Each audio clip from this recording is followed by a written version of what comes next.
So we'll get started and advise everyone who's present that we are recording and videoing this meeting directly via the YouTube channel. We have a leave of absence from Councillor Fox, we have an apology from Alderman Zuko, and we have Aldermans Thomas and Sexton present but online, and everyone else is here. So,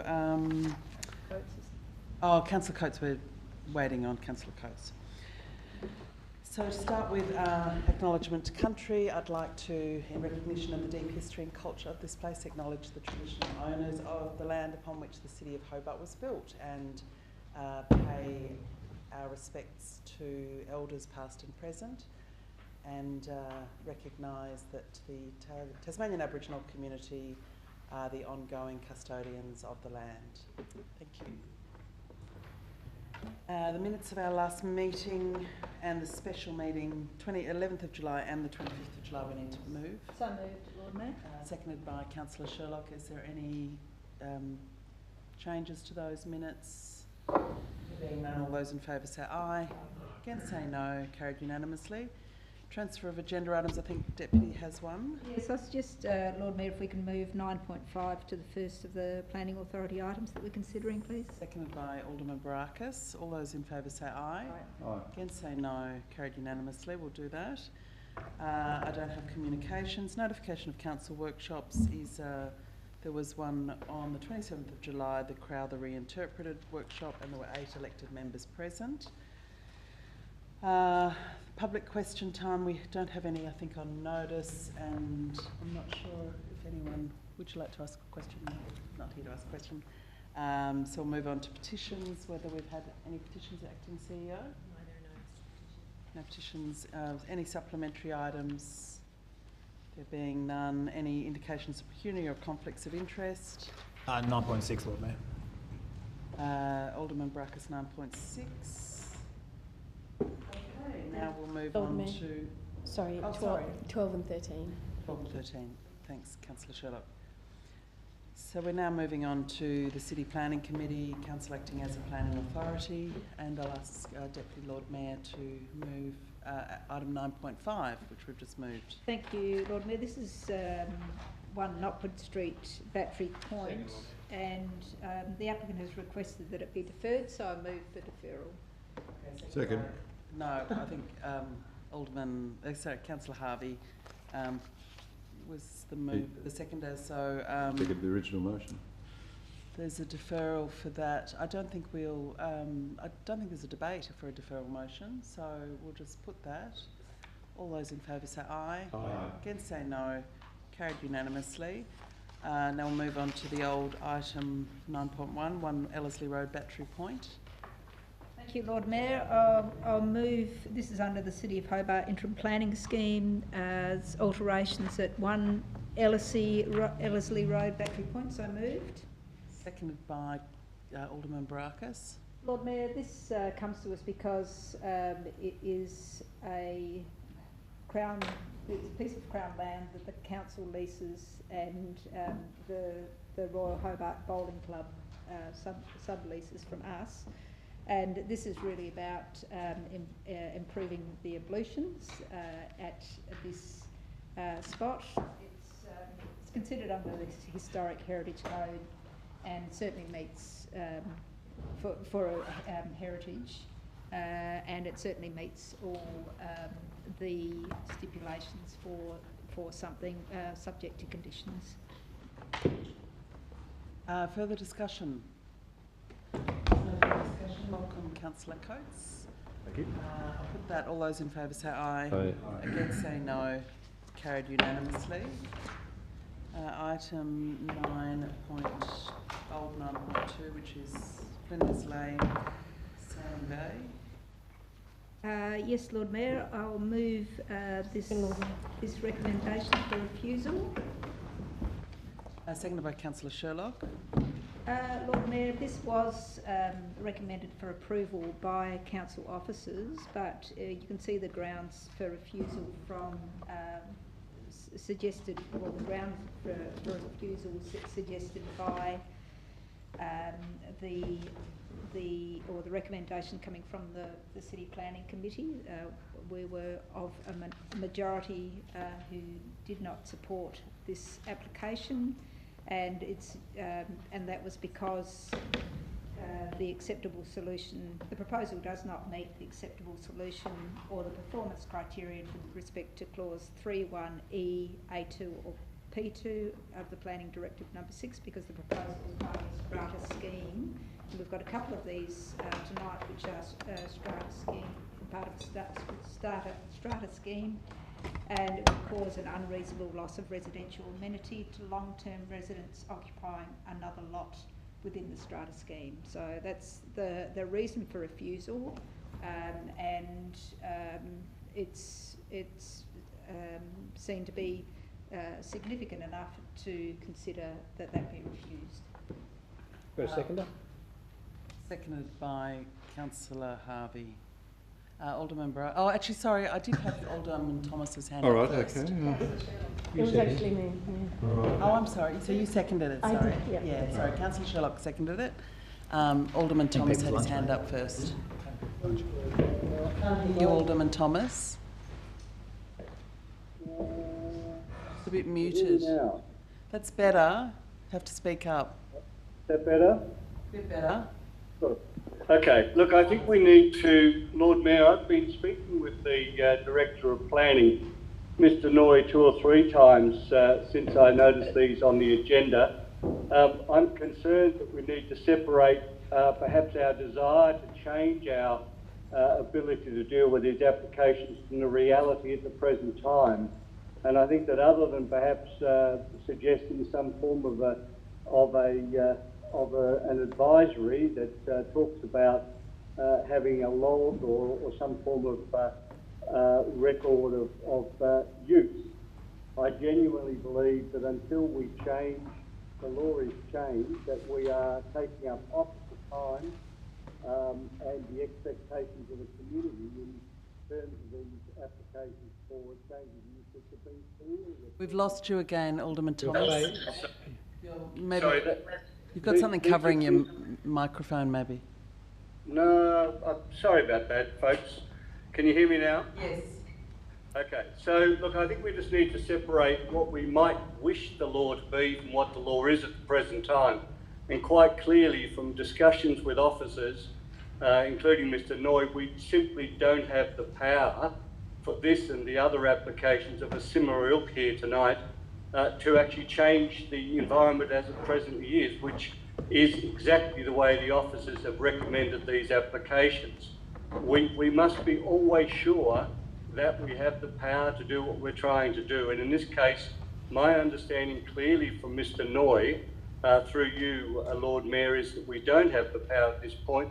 Therefore, we're taking up officer time. We're taking up officer time attempting to seek a planner that would support any refusal. And I understand no planner will take these applications on the basis we have cited them as. No planner will take them up in the tribunal, which means we're simply going to fail every time. So I think we need to be careful of the use of the officer's time and this chamber's time and simply go with the existing situation until such time as we have a policy change at the state level. And I'm sorry for the audio. Thank you. Further discussion? Alderman Briscoe, sorry. Thank you, Alderman Burnett. Oh, sorry, Alderman. Wasn't on a mistake. She's doing. Okay. Can I start? Yeah. I said Alderman Briscoe. Thank You said Alderman Barakis, but anyway. And then I said Alderman Briscoe. As you were doing some texting and so on. No, checking some figures. Oh, good, very good. Similar sort of points that Alderman Thomas made. We know that these will fail in the appeals tribunal for the reasons why Alderman Thomas just said. This particular application has had one representative. It was called in by an elected member. There's a couple of others on this agenda for the similar reasons, so we're actually costing the council. Now, you may not be concerned of cost, Lord Mayor, but I am, in the time when we've got quite a considerable debt and unnecessary grief for applicants that follow the law that it stands at present. And you may remember, Lord Mayor, that I did vote to initiate that amendment. So it's not that I'm against the amendment. But, however, why should we go through this exercise, waste officers' time, waste tribunal time, waste the money and resources of applicants to continually point out to the community that we are obeying the law, the applicants are obeying the law. We are initiating an amendment, but because that law hasn't been changed yet, applicants have the right to put an application in. I am very distracted, Lord Mayor. You're the chair of this meeting, so you should, rather than doing figures while I speak. Taking notes of some of your comments, if that's okay. You are taking notes? Oh, thank you. I'd like a copy of it at some stage. No, Alderman Briscoe, let's just continue. Well, I'll with take the some notes comments. and when you speak as well. Thank you. Thank you. Any further discussion? Councillor Coates. Look, thank you, Lord Mayor. And look, thank the other members for their contributions. Apologies, Alderman Thomas, it was difficult to hear all of your contribution because of the technology. So I just wanted to confirm a few things, and through you, Lord Mayor, a question to the Director. Director, in the event that a refusal is granted, contrary to the planning officer's advice, from what I heard through the audio, is it very common that you then need to go out and seek a professional planner to actually front up in the tribunal to provide defence of the case for the refusal? Mr. Nye. Yes, through you, Lord Mayor, that's correct. We would need to approach a planner to support council's position. It is our experience in relation to these types of applications that we have recent experience that we have been unsuccessful in finding a qualified planner to support council's position. And I guess a follow-up question, if I may, Lord Mayor, through you. In the event that we're unsuccessful in finding a qualified planner to present, what is the outcome then, and what happens with the case in tribunal? Mr. Nye. Lord Mayor, we would first inform council of our unsuccessful attempts at obtaining support for the council's position, and give council the opportunity to reflect on whether they wish to continue. If we were to continue without that qualified advice, we would be at serious risk of costs against us because we would not be in a position to provide qualified advice in support of council's position. Thank you, Director. That's very informative. I won't wait for that whole process to happen to reflect upon it. I'll base my decision on the officer's advice in the report that's noted, and I suggest that other members also reflect on what the likely outcome will be, because I think incurring cost both for residents of the community and for the council is not in the best interests, albeit we all know that there is a process underway to change the rules around this. But until that's enacted, I think what Alderman Thomas said was correct, which is we are unnecessarily creating grief, creating delay, and more importantly creating, well, not importantly, but regrettably creating cost. Thank you. Further discussion. Councillor Dutta. Just a few questions through you, Chair. Firstly, do we have the power to make this decision or not? No. Lord Mayor, there are discretions involved, and there are criteria in which to assess those discretions against. It's within council's right to exercise its decision making to refuse the application under those criteria. Thank you so much for that clarification. And the other question that I have is that if we had a qualified person to take this up at the appeals, would that provide an opportunity to present alternative evidence and arguments? No. Yes, Lord Mayor, that is correct, but we've struggled to find those qualified planners to support that position. Thank you very much. Just want to pick up on a few of the points made. For clarity, it is my understanding that we have the power to make this decision. And we are able to do that using our discretion under the performance criteria or the criteria that we have to make the judgment. That's the first clarification I want to make. The second point that I want to make here is this, that like any legal matter, sometimes it's the cost that does not allow people to go down that path to test an alternative view.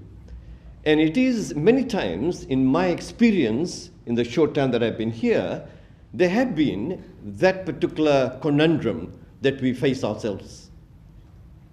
Because of cost, we don't pursue it. And therefore, that particular decision has not been tested.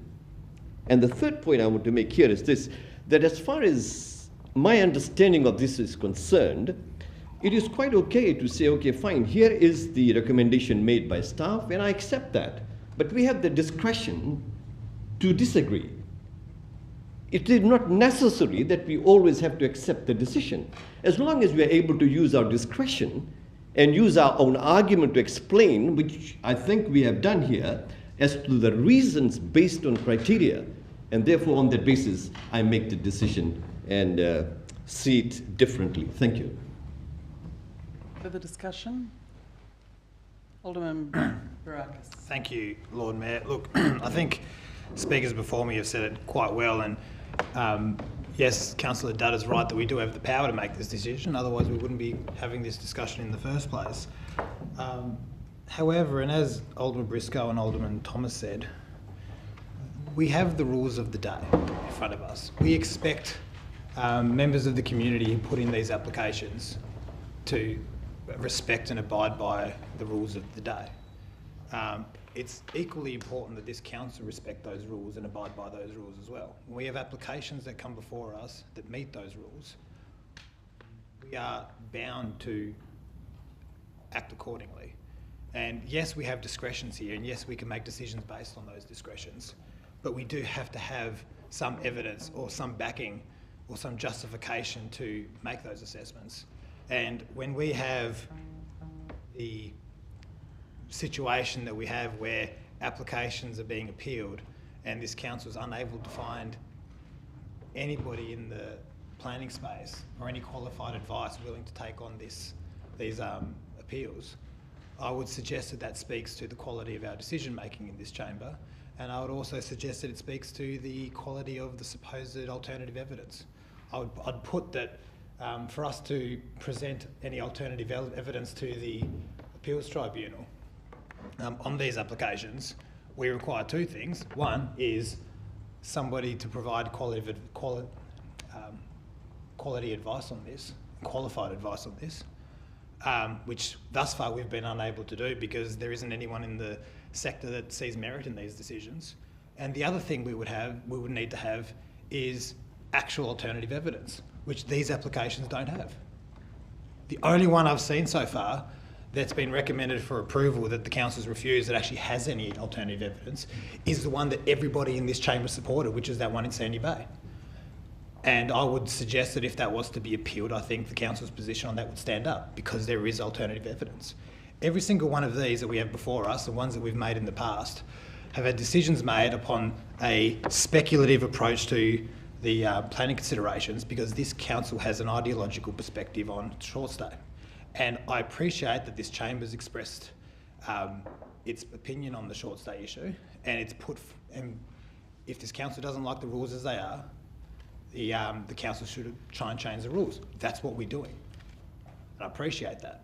However, until those rules are changed, we have members of our community putting in applications according to the rules of the day, which is exactly the right thing to do on their part, and we're trying to hold them up on that and penalise them for that. And more so, and as Councillor Coates said, we're doing that to what will be a great cost to the ratepayer. Councillor Coates said council money, which is right, but council money is the ratepayer's money. And when we talk about, costs being the barrier to testing these things, let's just not frivolously waste away ratepayers' money when we try and test these things, especially when we keep getting these signals back that these decisions are without merit. And that's the signal that we're getting from the sector, which has told us that there's no one willing to support the council's position on this. I'd be suggesting everybody should be taking an alternative position to this particular item, and the next one, and the one after that. I won't be speaking on those because this will be an exercise in redundancy. But Lord Mayor, I'll foreshadow that should this motion not pass, that the officer's recommendation be adopted. Councillor Harvey. Question through you, Lord Mayor, to the Director. Could I get an idea of what the cost of finding a planner is? Just finding one, not actually running the case, but what does it cost to find a planner? Is it a phone call? Is it an email? Is it a conversation? Mr. Nye. Yes, look, it requires obviously an officer to approach planners in the sector that might be available, and at times it will require that consultant planner to review the case, whether it's a planner or whether it's a traffic engineer or the like. There can be some time in reviewing those cases before they accept or decline the offer to take those tasks on. So, and as I've indicated to you already tonight, there has been some inability in our case for even planners to return our phone calls when they know exactly what we're ringing them about. So it has been a little bit frustrating for officers in this space, and ultimately the time that those consultants take to review those applications will be a cost to us. Mm-hmm. So, one more question. So are these cases too small for a planner to take on? Are they all occupied with larger, cases? Through you, Chair. Look, I think there is some stress within the sector generally around workload, but it would also be the nature of the application, nature of the case, I suppose, and whether they have a belief that they could support council's position. So it's a combination of both matters, I would argue. Yep. And one more question, Lord Mayor. I'm just wondering, what's the time frame for the TAS Planning Commission process to be completed? Have we got an idea when that will be done? Yes, Chair. Look, it's in the order of three to 5 months, I would say, before that's fully resolved and the decision's made and hopefully implemented. Mm-hmm.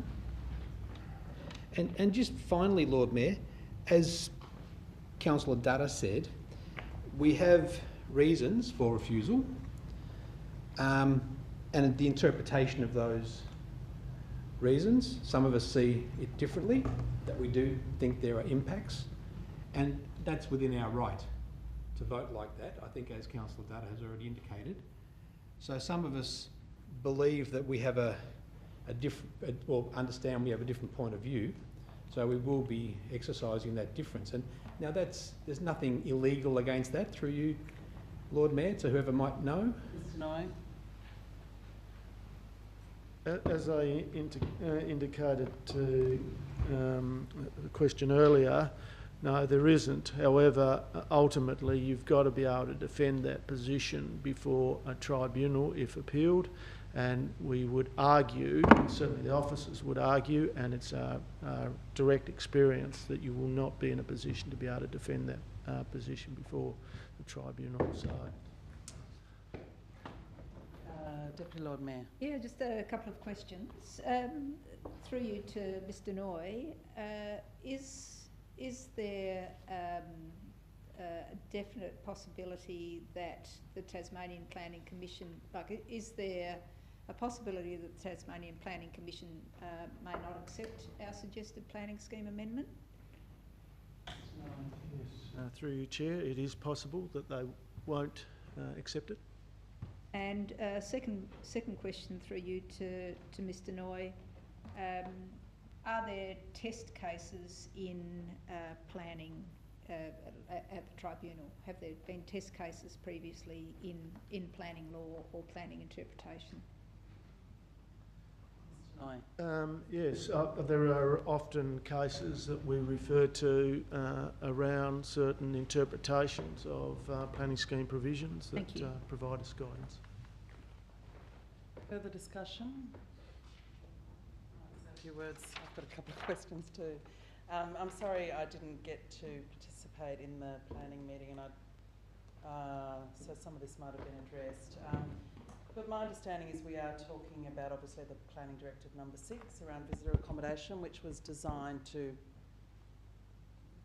provide some sort of level of regulation of the visitor accommodation sector, and it seems based on what's being discussed tonight that pretty poor regulation of the visitor accommodation sector. The acceptable solution, I understand, because this is within a strata title, is that visitor accommodation is not allowed if it's part of a strata scheme where another lot within the strata scheme is used for residential use. Is that correct? Is that what PD6 says? I think you might be referring to the acceptable solutions. Yeah, acceptable solution. Yeah, acceptable solutions. So it's actually, the acceptable solution is it's generally not allowed.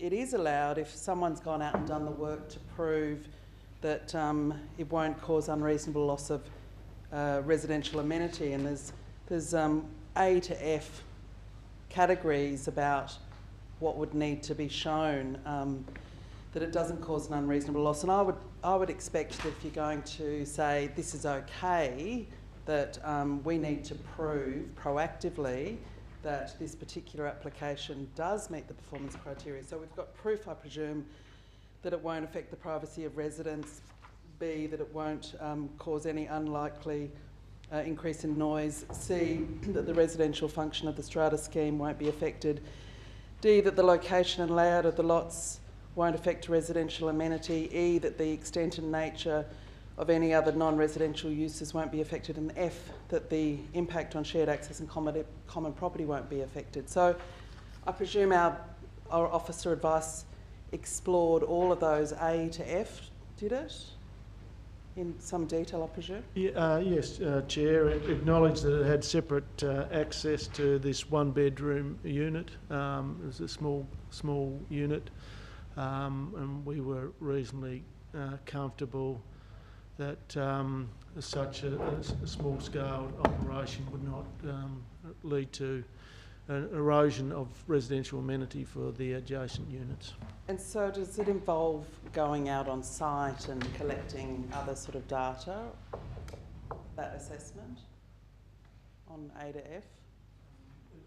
Sorry, could you clarify in terms of... I'm just wondering, because this is not meant to occur in strata title properties. That's what the acceptable solution is. So the performance criteria, if we're so convinced that it definitely doesn't meet the performance criteria, I presume we've got quite detailed data and information on the ground about how it doesn't raise points A to F of the performance criteria. Yeah, Lord Mayor, we certainly don't have evidence that it doesn't meet it, or does not, I suppose, not meet it.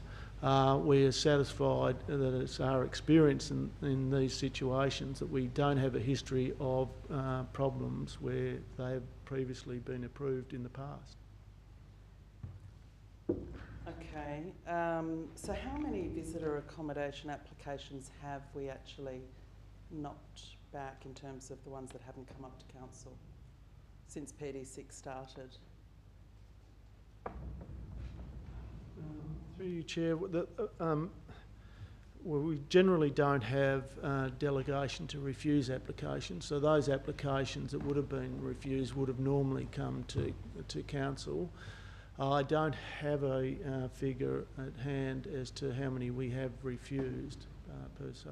Take that on notice, please. Happy to take that on notice, Chair. So, yeah, and I guess my final question is, what is the officer's view of the workability of these so-called discretions that we so-called have under PD6? Yes, Chair. Well, look, we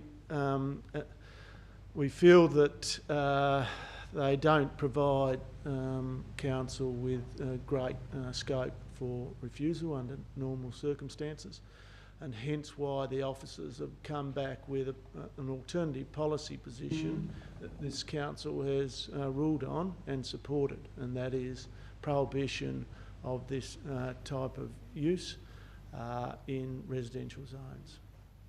Thank you. Yeah, I think this is a really classic example of what, you know, PD6 I think is clearly not working. And I think a lot of planners are probably pretty philosophical about the fact that these discretions require a bit of, I mean, to really look into all of these discretions and make an assessment about whether the privacy of residents are impacted, a likely increase in noise, you'd have to sort of go around and interview the residents and, you know, undertake some on-the-ground assessments, and obviously that's not really going to be able to happen. I think we've had some around with Wapping where the residents presented us with information that it was having an impact on their residential amenity, but I think it might have gone to the tribunal, and the tribunal didn't necessarily even take their views into account. So I think we've got a really significant problem that the government will say local government has the discretion to make decisions, the right decisions for the strata title units, for the neighbourhood, if it's in terms of parking impacts, but I'm not sure that the evidence is being collected or the applicants are being required to provide the information under this PD6. So I think all this demonstrates is that PD6 is a complete failure as a regulatory tool for visitor accommodation, and the sooner that either this amendment is passed or we go back to the government and say this is not working, give us some better tools and make our discretions actually work. Sorry, Chair, I've just got one question through you to the Director.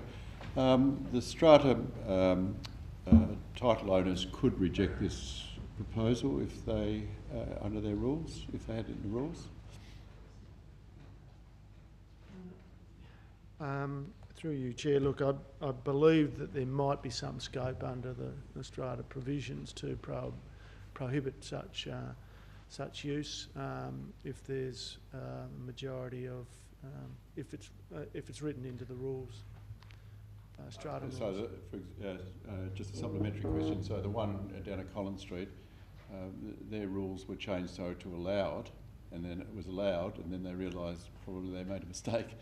And but there is, if you have the body corporate, so if the body corporate rules, that the rules are changed under the rules of the body corporate, you could actually say that it's prohibited under stratum title. Look, that's my understanding, but thank you. That's my understanding too. Yeah. Thank you. Sorry, can I just ask one quick question? Are you aware, Director, of the Salamanca Mews example where they did try and change their strata rules, and the Registrar of Titles rejected their attempt to change the rules? Are you aware of that particular case? No, recently? no, I'm not, and I don't know the circumstances. I have a question through you, Lord Mayor, to Mr Noyes. He's on his feet a lot of the time. Look, the Lord Mayor asked a question about the erosion of residential amenity. Is there any scope to consider the residential amenity of the resident who might have lived in the before the change of use is applied? Through you, Chair, not that I'm aware of, no.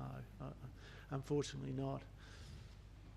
Okay, Lord Mayor, I'll sum up, and I just I think there's been quite an interesting discussion, and I can see the frustration around the room from both sides of the argument, to be honest. To suggest that this is this application for refusal goes to tribunal, perhaps it won't go to tribunal, we don't know. But if this is passed tonight, to say that it's at great cost to the ratepayer, I think is really stretching it. And I'll just point out that Alderman Briscoe raised the point that we have consideration tonight, and I quote, from a ideological perspective, and I suggest that I think everybody, as Councillor Dutta so eloquently suggested, is making a suggestion or making a decision based on what we have before us. So I have this little sticker here that I picked up from the citizenship ceremony. Hobart respects all. Perhaps we can respect each other around the table and each other's opinions. So this is a planning scheme decision. We are acting as a planning authority tonight. We have this discretion, and I suggest that we use it. Okay, I'll put that. All those in favour say aye. Against say no. No. Show of hands. All those in favour. Councillor Harvey, Councillor Dutta, Councillor Sherlock, Deputy Lord Mayor and the Lord Mayor. And against? Alderman Sexton, Councillor Coates, Alderman Barakis, Alderman Thomas, Alderman Briscoe. That's lost Lord Mayor, 5 votes all. Kirk, we'll move on now to... I foreshadowed the officer's recommendation, Lord Mayor. So I'll move that. I think the debate's been had. Second. All those in, second by Alderman Briscoe. All those in favour say aye. Against say no. No. Show of hands. All those in favour.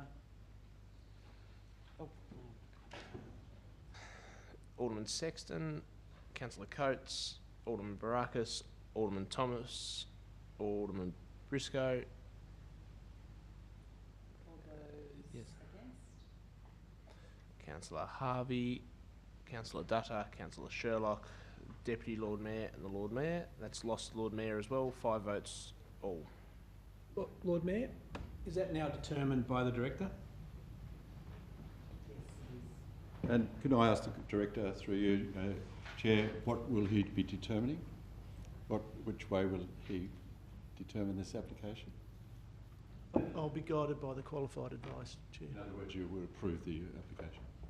That is likely to be my decision, Chair. Let's move on now to item 9.3, which is 8 to 10 Downey Street, South Hobart. Yes, I move the item for refusal. It's a change of use to visitor accommodation. And Lord Mayor, in so doing, I note that it's Homelessness Week, and that today we are considering a number of change of use to visitor accommodation. We have another one after this, and I'm sure that we won't need to have the same debate, but this is taking a residential property off the market.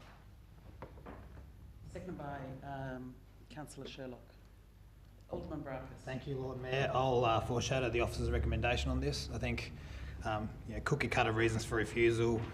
We'll give a cookie cutter debate and just take my views on the last matter as read in this case, Lord Mayor. Further discussion? Councillor Dutta. Lord Mayor, I just have a question. With regards to this, when we consider it under the performance criteria A to F, do we have, I'm just asking the question in another way for my own satisfaction. For this individual application, do we have evidence for A to F to substantiate that? Mr. Noy. Well, Chair, we don't have sufficient evidence to suggest it doesn't comply. my understanding, again, just for clarification, my understanding is we don't have evidence for this particular application, which is before me to make the judgment. No. Sorry, Chair, it's the officer's advice is that it does comply with those provisions. Further discussion? Councillor Coates. Look, thank you, Lord Mayor.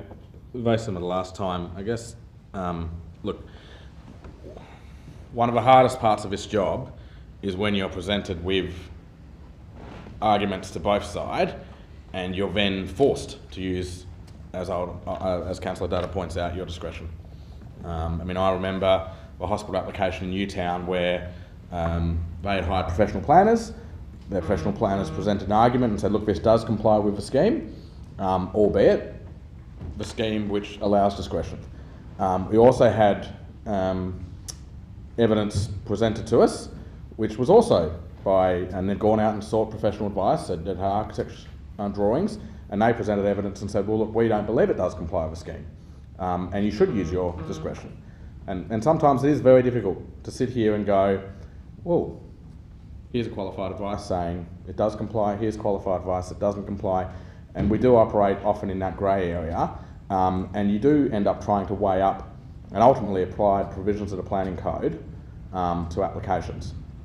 I remember similarly a block of apartments down at Sayer Crescent where the neighbours had gone and sourced and found a professional planner who had written us a report. We had that written representation in front of us from professional planners saying it didn't comply. We also had our council planners saying no, it does comply. Again, we get put in an invidious position, whom to believe, and ultimately, I think, as Councillor Dutta states, we are forced to use our discretion. In some instances, there is no discretion. It's very black and white.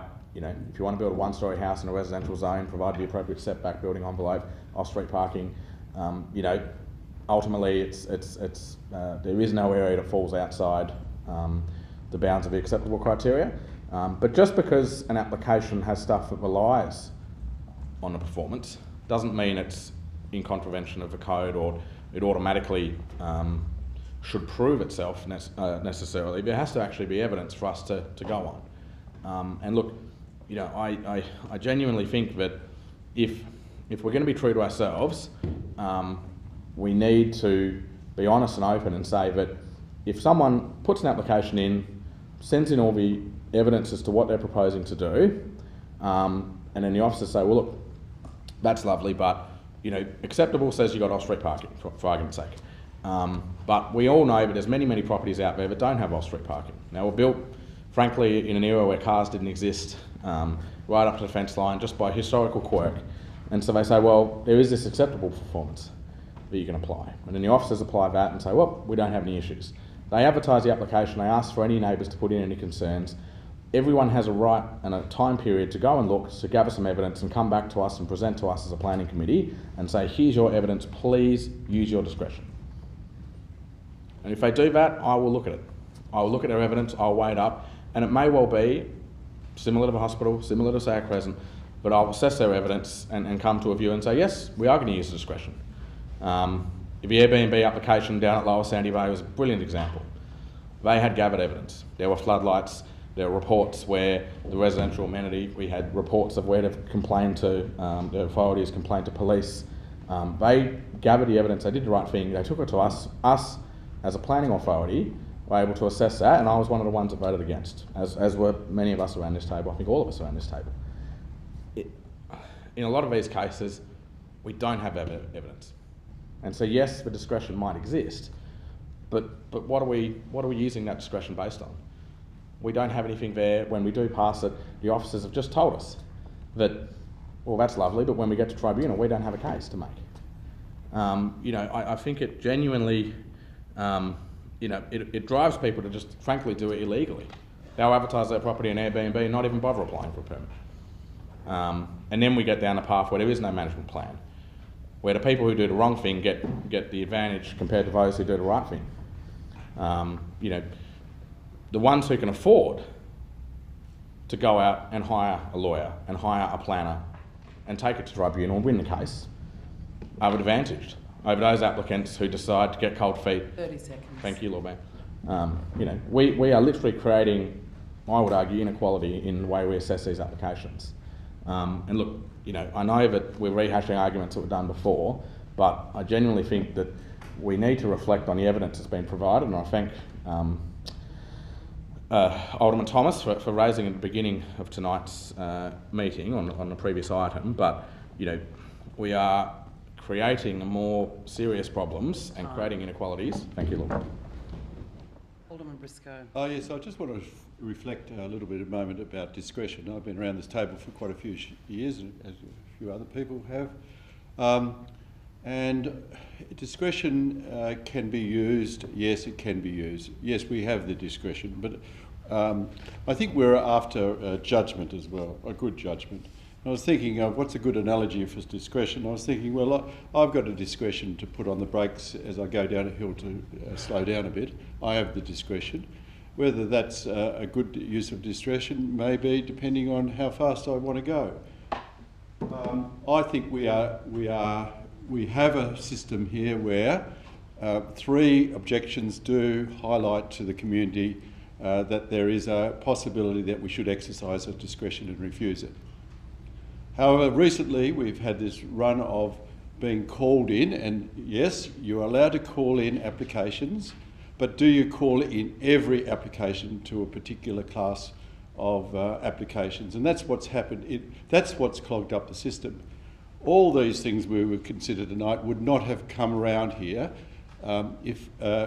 because the officers would have made the judgment, a good judgment, that they fit all the rules.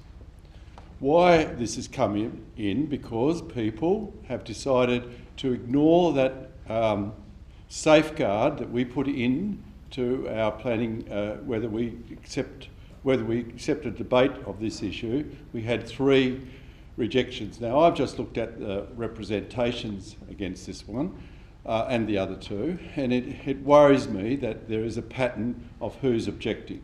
It's not the neighbour. That's all I can say. It's not the neighbours. If there was a real concern in the community about this type of application, this class of applications, then we would have more than just one standard representation, and some from an organisation which we know their position. So all I can say is discretion should be backed up by judgment. When do we use that discretion? Yes, we could use the discretion like we did at Sandy Bay because there were 15 or so people who had living experience of that being operated as an Airbnb or a short-term accommodation. So I think that's where we use our discretion, when we have got evidence.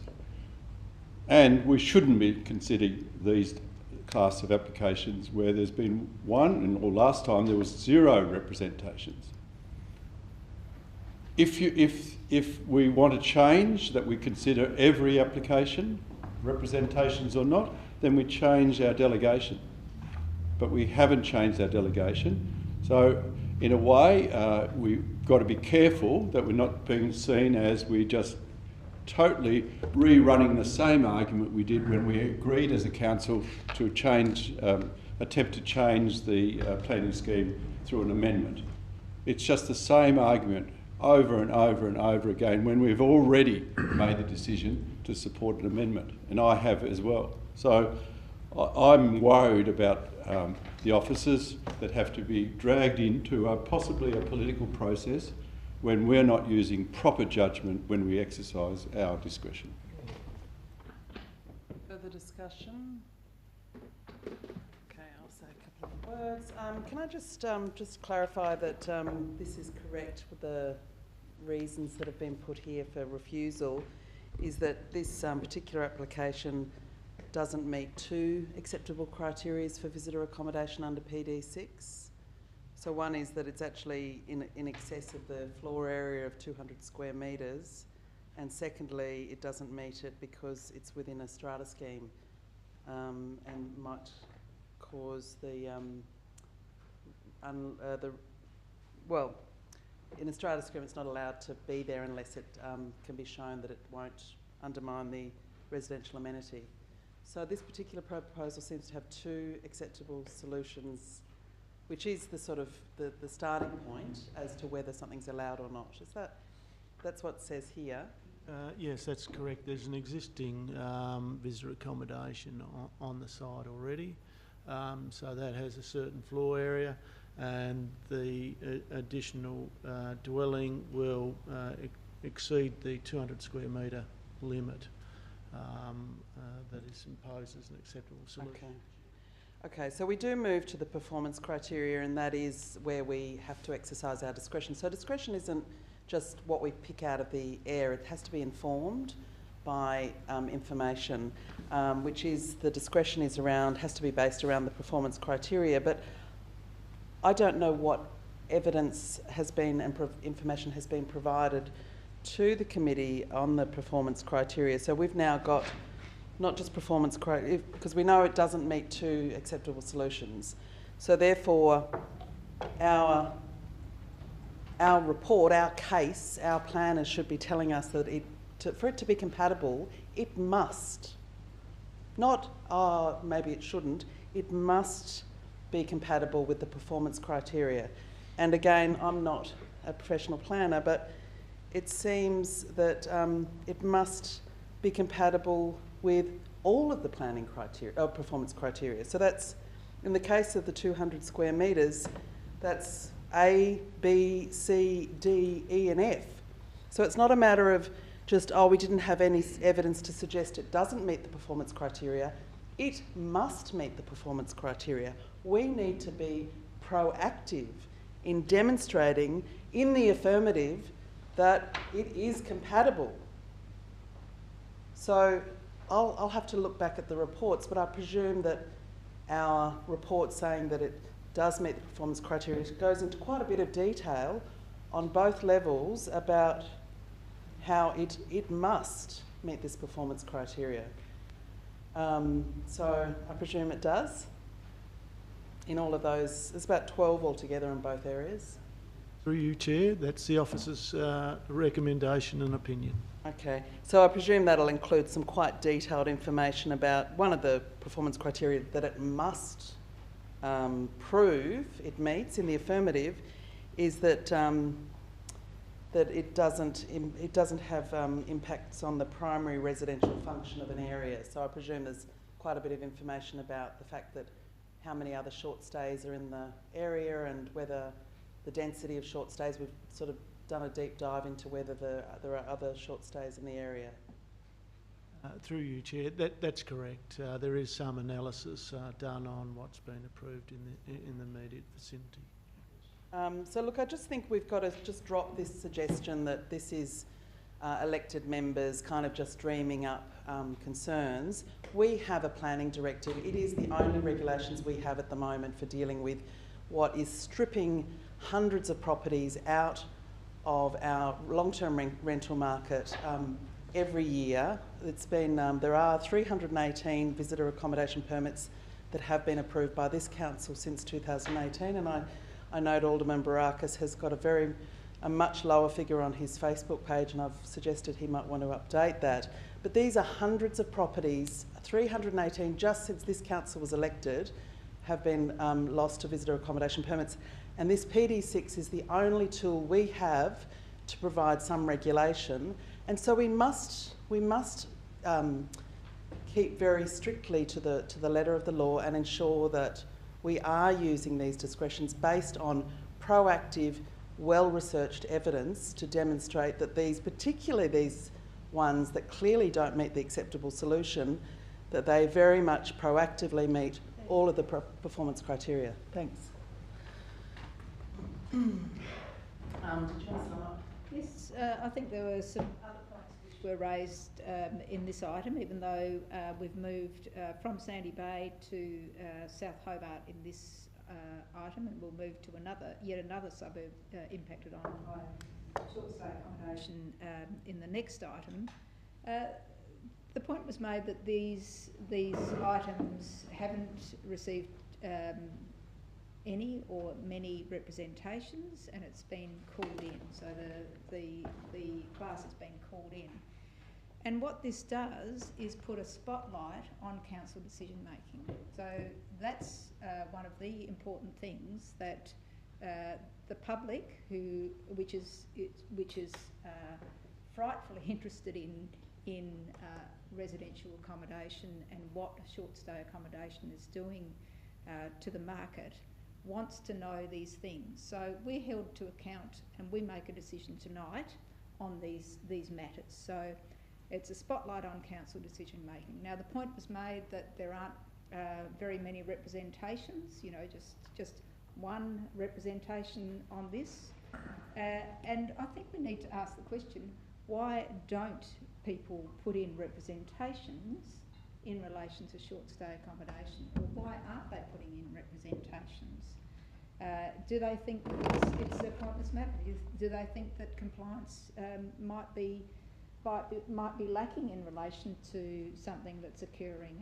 And certainly we've had compliance issues. I think the issue of Lower Sandy Bay and Sandy Bay Road was raised earlier. Lord Mayor, you touched on how many short stay visitor accommodation applications this council has approved. And I'd asked Mr Noy this earlier today, and from 2014 it's been 481. So it's a significant number. So we need to make a decision as a council tonight, and we're filtering the concerns, we're reflecting the concerns of our community, and at this point in time I think we need to be considering this through the lens of what the planning scheme can do, and we can use this discretion. Okay, I'll put that. All those in favour say aye. Aye. Against say no. Aye. No. Show of hands. All those in favour. Councillor Harvey, Councillor Dutta, Councillor Sherlock, Deputy Lord Mayor and the Lord Mayor. And against? Alderman Sexton, Councillor Coates, Alderman Barakis, Alderman Briscoe. It's lost, Lord Mayor, 5 votes all. And the foreshadow? Yes, Lord Mayor, I'll move that. And I'll just comment on something that I heard during the debate on the... I'll second it if someone hasn't seconded it. Seconded by Alderman Briscoe. Thank you, Lord Mayor. Look, when short stay applications come up, we hear about and I'll note that it's for the purposes of the application, it's not an actual planning matter, but we hear about this application is going to rip another house out of the rental market, which might be true. But I'll note that in the past, when housing applications come up, especially for larger housing developments, whenever the topic of housing supply comes up, I think numerous times I brought that up, and numerous times I was slapped back saying that whilst that's all well and good, that's not a planning consideration. So I just hope that we, a house built is worth the same as a house not taken off the rental market and put into short stay. I just hope that we're taking this same attitude towards housing and supply towards houses getting built as we are towards short stay. But look, with all of that said, I think the officer's recommendation stands on this, and I think the issue's been debated to death tonight, and the same thing applies as what's been said previously. Any further discussion on the approval motion? I'll put that. All those in favour say aye. Aye. Against say no. Aye. Show of hands. All those in favour. Alderman Sexton, Councillor Coates, Alderman Barakis, Alderman, just clarifying, Alderman Thomas, Lord Mayor? Yes. No, sorry. Thank you. And Alderman Briscoe? And against? Councillor Harvey, Councillor Dutta, Councillor Sherlock, the Deputy Lord Mayor and the Lord Mayor. And that's 5 votes, all Lord Mayor, and the motion's lost. Okay. Moving on to 9.4, which is West Hobart, Valley Street. Yes, Deputy another Lord suburb, another loss to change of use to visitor accommodation. Move for refusal. Mayor. Sherlock.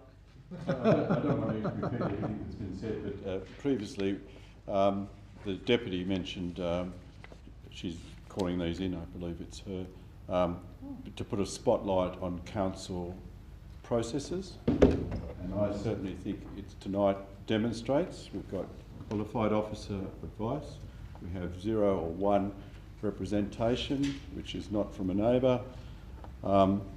We should be exercising good judgment, and I believe, and using the word discretion is not using, in this case, we're not, if you use your discretion, you're not using good judgment to refuse an officer recommendation. The statistics done said by the Deputy Lord Mayor a moment ago, she quoted statistics, I think, from 2014. I was around the table then. Maybe I'm not going to be around the table next year, but around the table. 2014, it was a totally different situation. From 2014, we were worried about houses that were being used for short-term accommodation not having a permit. And I do believe, Lord Mayor, when you first got in the council, you jumped up and down and said, we need more compliance. There's plenty of houses being used for short-term accommodation without a permit. I do recall that debate very well, Lord Mayor. So I think a lot of those houses that have got permits for short-term were used for short-term accommodation prior to them getting a permit. And it's possibly some of the applications we're getting now. It might be a compliance issue as well. Perhaps I could ask a question to the Director. I'm sure it's not a political question, it's a more factual question if you can answer it. Can you recall, Director, the time where there was worry about houses being used for short-term accommodation that didn't have the appropriate permit? Yes, Chair, certainly was aware of that period, and we're still getting instances today of the breaches of a change of use that have not got the necessary permits. And then secondly, we haven't got any statistics or real evidence, and I know, Lord Mayor, you made the big point earlier on, a number of times you mentioned evidence, evidence, evidence. I know people who've got properties with short-term permits, short-term accommodation permits, that are renting them. And the last 4 years during the COVID, they were flipping between rentals and short-term accommodation. And we haven't got, unless we had a database of every one of those dwellings and what they're currently being used as or not being used as, we can't say whether there's been 481 approvals. It could be 200 of them have gone back to rentals. We have no record of them going from short-term accommodation to rentals. Have we, Director, through you, Lord Mayor, Chair? Through you, Chair, no, we certainly don't have an up-to-date understanding of the shift between the two. Yeah. So I think complex. Now we all know there is a rental accommodation problem in Hobart. No one's disputing that. The rents are too high. But to quote figures without evidence, without knowing, and we've just been told we don't know how many of those houses that have got permits actually are using them for short-term accommodation. So the world is a lot more complex in the housing area that sometimes people in a political sphere point out to us. And I think we have to use our judgment to realise that it is a complex situation, and simplifying it like some people around the table here have tonight, that it disgusts me, because I think we've got to use our judgment that way. It's a lot more complex than it appears to be or has been presented as a perception. Can I just make a point of personal clarification, please? Sorry, a personal... A point of clarification. It's got to be a personal point of clarification. The point of clarification, yes, personal clarification. So it was information that I received from Mr. Noy this morning in relation to information. Sorry, Deputy, it's not really what the points of clarification are meant to be used for. Well, it's just that... We could do it in the summary. You could ask Mr. Noy the question. Okay, Mr. Noy, this is a question now, just to play by the rules. That information that you provided me, was it in relation to the response to the question without notice from the 7th of February? Was it not? About the short stay visitor accommodation? Yes, I think that was in relation to those that were given planning approval. Yeah, that's correct. So 481 and 41 approved in the last 6 months. Thank you. That's correct. Thank you. Alderman Barakis. Lord Mayor, I'll foreshadow the officer's recommendation for approval should this motion not get up. Just again to touch on a previous comment, it was made, I think, by the Deputy Lord Mayor that calling forward these decisions will shine a light on council's decision making, and I think she's right. But I think the fact that we're in a situation now where we will be having numerous appeals of our refusals coming back to us without us being able to find anybody qualified in that space willing to represent us speaks to the quality of those decisions. Just a question through you, Lord Mayor, to the Director. Director, I assume that if council is looking to hire somebody to represent us in the tribunal, that should they take the job and represent us and the council not win or not have their decision upheld, they would still get paid? Mr. Noy. Yes, that's correct, Chair. Thank you. So just as a supplementary, so I'll actually leave that as a personal reflection. I won't ask you to reflect on that.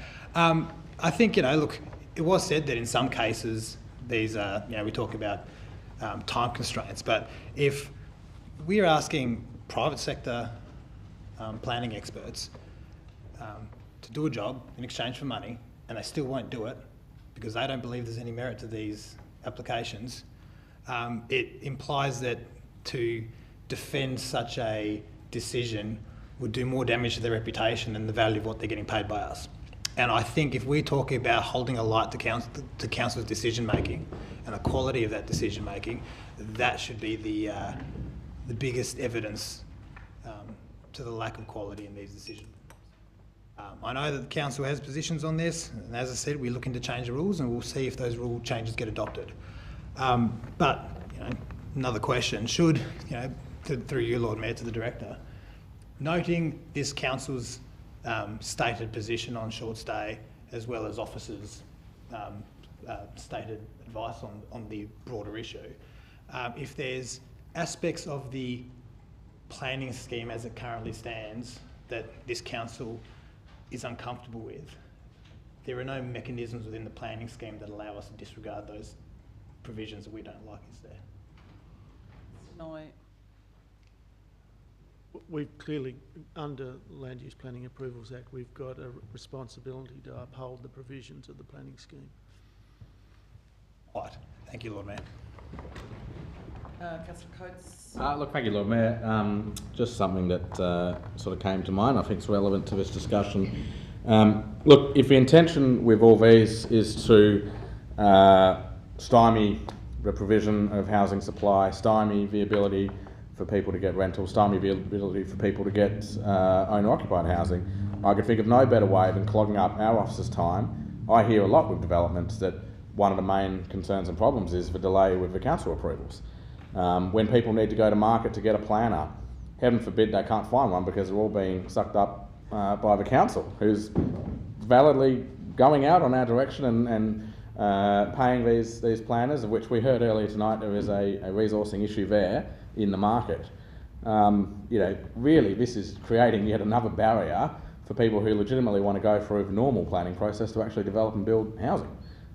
It would seem odd to me that we would add, might be a slight little straw to the camel's back, but it would seem very odd to me that we would be in a position where we look to be doing that. Thank you.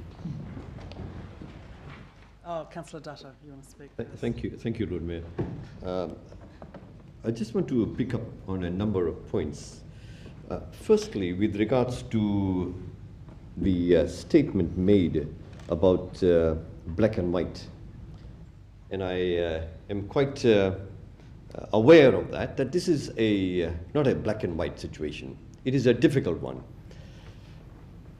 And therefore, because it is difficult, as stated by Councillor Coates, I also support that statement, that it is very true, it is not easy. And therefore, because of that situation, we are led to make the decision based on our discretion. Now, the discretion for me is simply a freedom of judgment. I have the freedom, each one of us here in this room have the freedom to decide. That's what discretion for me is. So as a councillor, each one of us are using that freedom to make that particular judgment. Hence it leads me to my third point. Now, for me to make the judgment, I'm not going to say we don't have enough planners. That's not the criteria. It is not for me to say that it's an ideological position, therefore I'm using that to refuse. No, that's not the argument. The argument for me, and I constantly come back to say that the argument for me is based on clause 3(1)(e), where it states A to F, and in my view, in my understanding, there isn't the evidence for this particular application. It's based on prior evidence or experience, and therefore using that to make the judgment. Provide the evidence to me based on this particular application, then I would have a different view. But we don't have that. So you use the experience of other factors to make that recommendation. And therefore, I have difficulty following that argument. But I use my discretion, and my education lecturer used to say to me, Mike, be wary of the fact that 1 year of teaching, and you say you have taught it for 30 years, that you don't just repeat 1 year of experience 30 times. Thank you. Any further discussion? Look, I am going to pick up on a couple of points that have been raised in the debate because there's some interesting points being made that seem to be trying to, I guess, make political points that I don't think, well, I think they deserve some responding to. What we do know is that there's more than 1,000 listings of short stay in City of Hobart right now. And of course, a large number of those are going to be the temporary, the casual, the rooms, the granny flats. But we know that 318 permits have been issued by this council since late 2018. And it seems as though I'm not sure, I'm not confident that we're definitely, that PD6 is, and the application administration of it is working in terms of proper regulation of the sector. We do know if we look at some of the in-depth work by non-political actors, housing experts, housing agencies, housing charities, that this is a challenge. And contrary to what Alderman Briscoe said, they have found a link between the number of visitor accommodation permits in the City of Hobart and a consequent shrinking of the rental bonds that have been lodged in Hobart. They've also done some quite in-depth analysis of properties that are on short stay as whole homes, and demonstrated that at least half of them were on the long-term rental market. So those people that are doing the complex, non-political, evidence-based research work, original work, if you read their work, if you take the time to read their work and you take the time to contact them, you will see that there is most definitely a smoking gun between the permits being issued and loss of long-term rental. So this isn't political. This is the best evidence that we can get from housing researchers, housing charities. This is a problem. And I think all this debate tells us is that PD6 is an absolute failure. It is an absolute failure as a piece of visitor accommodation regulation. I'm not surprised that some people think that the state government's regulation is a good piece of regulation. That's all we need to do. I'm not surprised that certain elected members say that.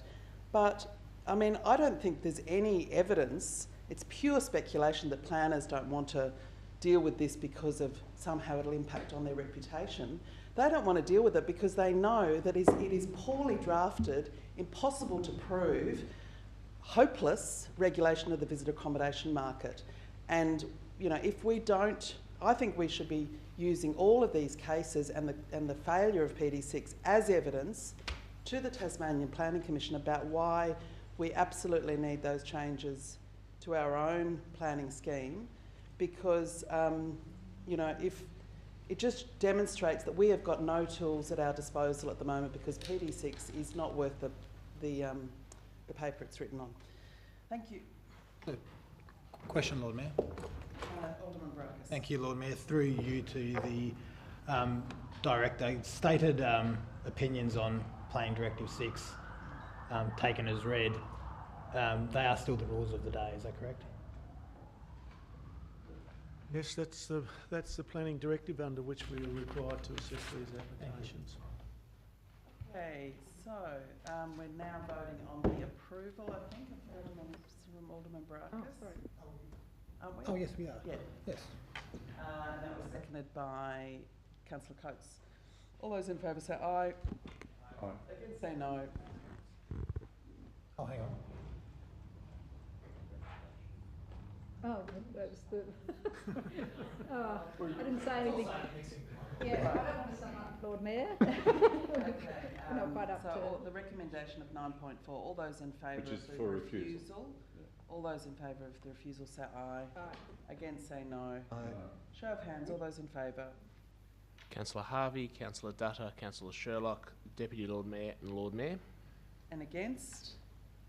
Alderman Sexton, Councillor Coates, Alderman Baracus, Alderman Thomas, Alderman Briscoe. That's lost, Lord Mayor, 5 votes to 5. And Alderman Baracus, your approval? Thank you, Lord Mayor. I'll move that. I don't think there's any need for further debate. It's all starting to feel like Groundhog Day. Oh, seconded by Alderman Briscoe. Thank you. All those in favour of the approval say aye. Aye. Against say no. Aye. Show of hands, all those in favour. Alderman Sexton, Councillor Coates, Alderman Baracus, Alderman Thomas, Alderman Briscoe. Councillor Harvey, Councillor Dutta, Councillor Sherlock, the Deputy Lord Mayor and the Lord Mayor, and that's lost, Lord Mayor, 5 votes to 5. And just to confirm, can I just confirm to the Director what will happen to those that application now? I So think could, the answer. I know, well, I'd like to ask again, thank you, Chair. Well, you don't. Because the people are listening out there in Voterland. Given Council hasn't been able to reach a decision, it'll fall back to myself as the delegate to make such a decision. And what's your likely decision? I'll be influenced by the qualified advice, Thank you. Chair. Okay, moving on to 9.6, Salamanca Place lighting. That's Deputy, did you want to move that? Yes, I'll move 9.625 Second. Salamanca Place. Seconded by Alderman Thomas. Lord Mayor, this is a retrospective application for lights on the front of one of our prime heritage jewels, and so it's recommended for refusal because it has really on heritage grounds not being acceptable because of the damage that it has done in relation to these buildings. Further discussion? No further discussion? I'll put that. All those in favour say aye. Against say no. That's carried unanimously. Just call back Alderman Baracus.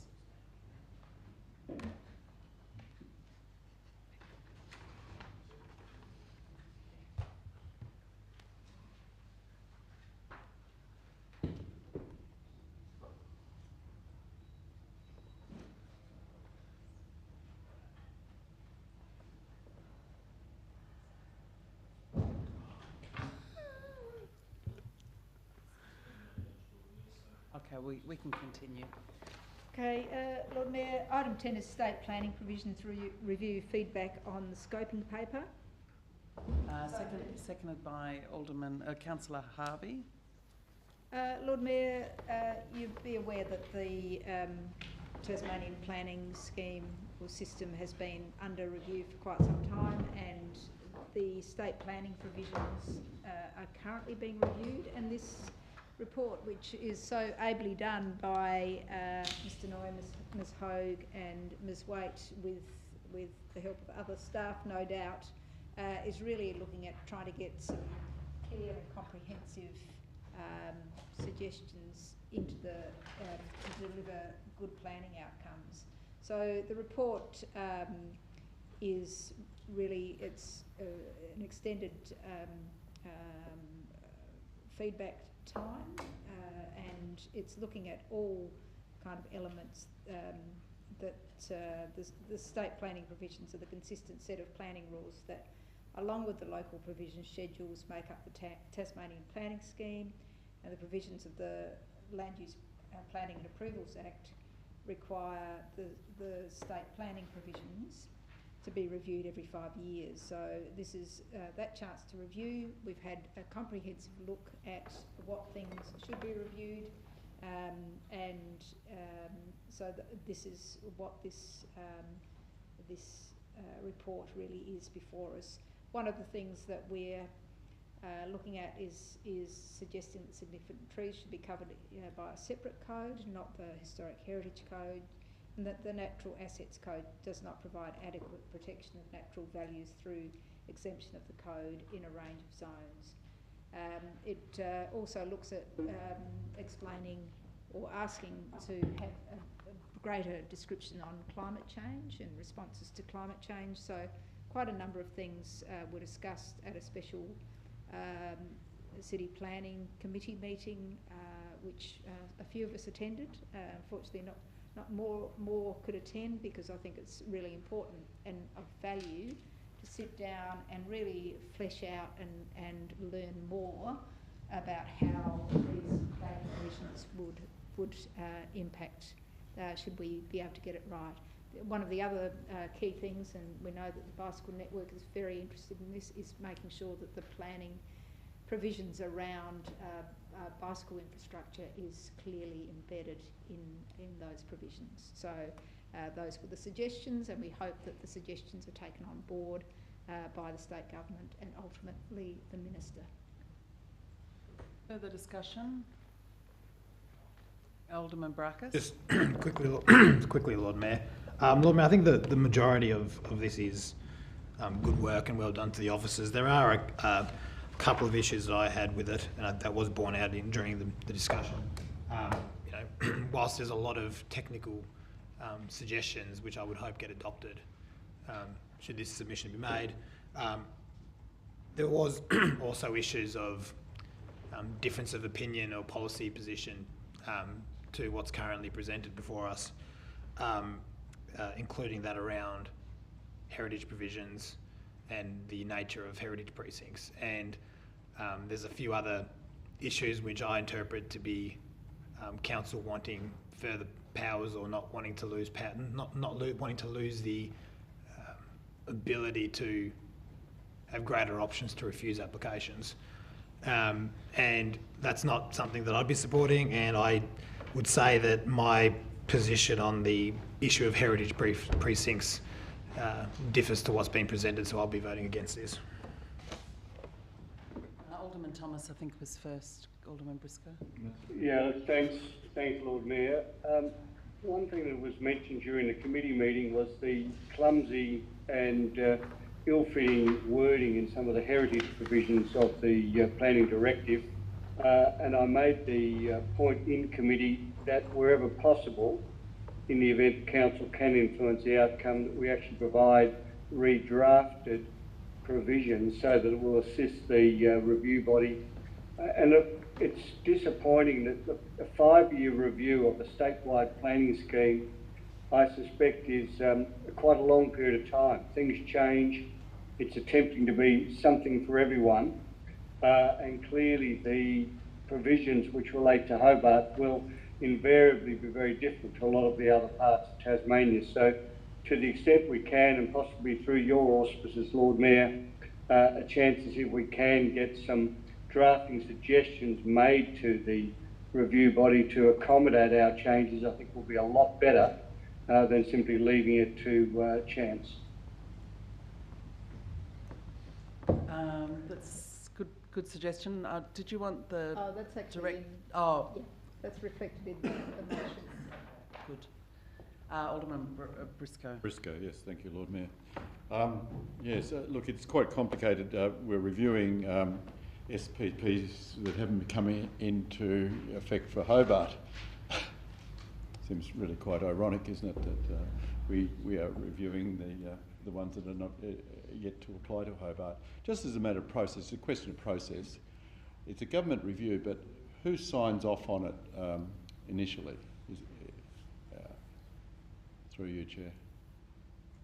So is it a planning commission thing, or? Through you, Chair, it's the Minister that will sign off the initial review. So, and it becomes law then by the Minister's signature, does it? That's correct, Chair. And a supplementary question through you, Chair. When will we be under this regime? Well, we are partly under this regime with Planning Directive 8, but in terms of the substantive statewide provisions, that will come into force once the local provision schedule has been formally endorsed by the TPC. Yes, and another supplementary question, which you'd probably be able to answer if you're still standing. I do recall that the state planning scheme was coming in to facilitate quicker decision making and consistently definitions across the 29 councils. Is there more complexity once the whole thing is implemented in Hobart than it was before? Look, clearly there will be greater consistency for industry and the community across the state. In terms of complexity, I think it's fair to say that the planning environment has increasingly become much more sophisticated and complex as we better understand the issues that need to be addressed as a planning authority. There's no doubt that over my years we've become better understanding of environmental issues, heritage issues, built form issues that really do go to impacting on the enjoyment and environment of our city. So it's flows from that we become a little bit more sophisticated and complex in our planning rules that address those matters. And sorry, while you're on your feet, through you, Chair, because of all that complexity, and as you've correctly identified, does this cost for an applicant, time and cost has increased? Look, I think it's fair to say that that would be correct, but hopefully we're getting better planning outcomes as a result. Yep, thank you. Any further discussion? Did you want to sum up, Deputy? No, thank you. With that, all those in favour say aye. Aye. Against say no. Show of hands, all those in favour. Councillor Harvey, Councillor Dutta, Councillor Sherlock, Councillor Coates, Alderman Sexton, Alderman Briscoe, Deputy Lord Mayor and the Lord Mayor, and Alderman Thomas. And against? Alderman Barakis. It's carried, Lord Mayor, 9 votes to 1. Okay, moving on to item 11, which is the Finance and Governance Committee. We'll need someone to move this. Is that someone? I'm happy to do it if you don't mind me doing it from Zoom. Yeah, that'd be good, Alderman Sexton. Okay, so yes, I'll move agenda item 11, response to notice of motion differential rating strategy. Seconded by Alderman Briscoe. Look, there's not a lot to say. It's fairly self-explanatory, Lord Mayor. Obviously, within the differential rating proposal, one of the key elements that we've already discussed tonight is to try and ensure the housing stock is retained and to provide incentives to people to build on vacant residential land and also to differentiate between long-term and short-term rental accommodation. Deputy. Yeah, thank you. Lord Mayor, I thank the committee, the Finance and Governance Committee, for accepting this notice of motion, or and originally the council for setting it up to committee. And we did have some discussion, and I know that Alderman Thomas made some very good suggestions about looking at residential properties that were vacant, and that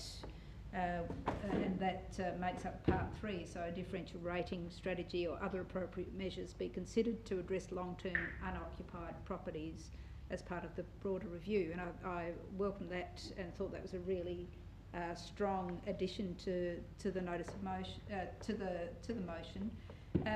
Number 2 probably just needs to be tidied up. Part 2 probably needs to be tidied up. The point to that was to send a really clear message, that the council has a strong commitment to finding incentives. But the wording is I think I sent it through to Mr. Turvey that night and didn't read it, so it's kind of got put in there. So I just suggest a minor amendment to part 2. It's really a typo, really. But in order to both ensure housing stock is retained and to stimulate residential development, the council commit to finding incentives through providing incentives especially to build on vacant residential land and to consider significantly higher rates for short stay accommodation in residential areas.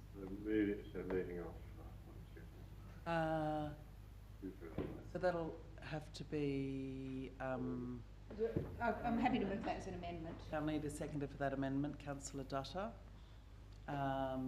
Is there anything else you want to say on that? It's just really to clarify the purpose of that. So it's the incentives and really sending a strong message to our community that we need to use our rating system effectively.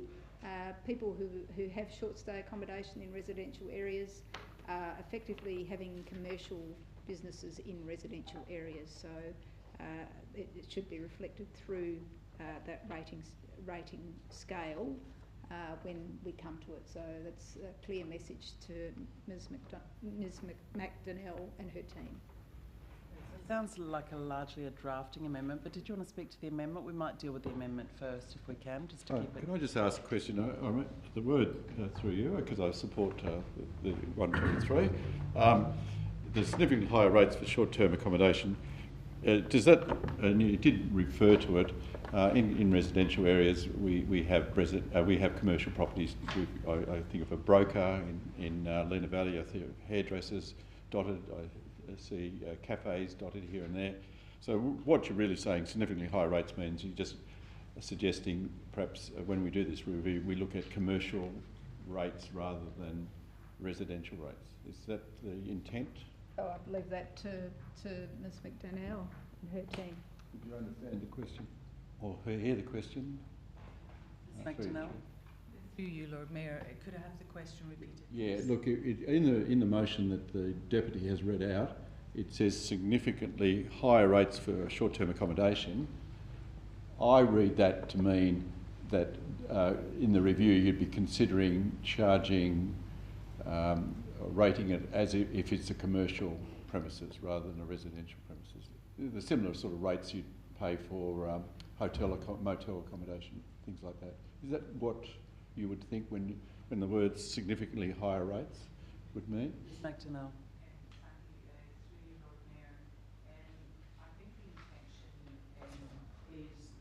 Properties that would be classified by the Valuer General as short stay visitor accommodation, so the R7 would attract a higher differential. That would be my understanding of that.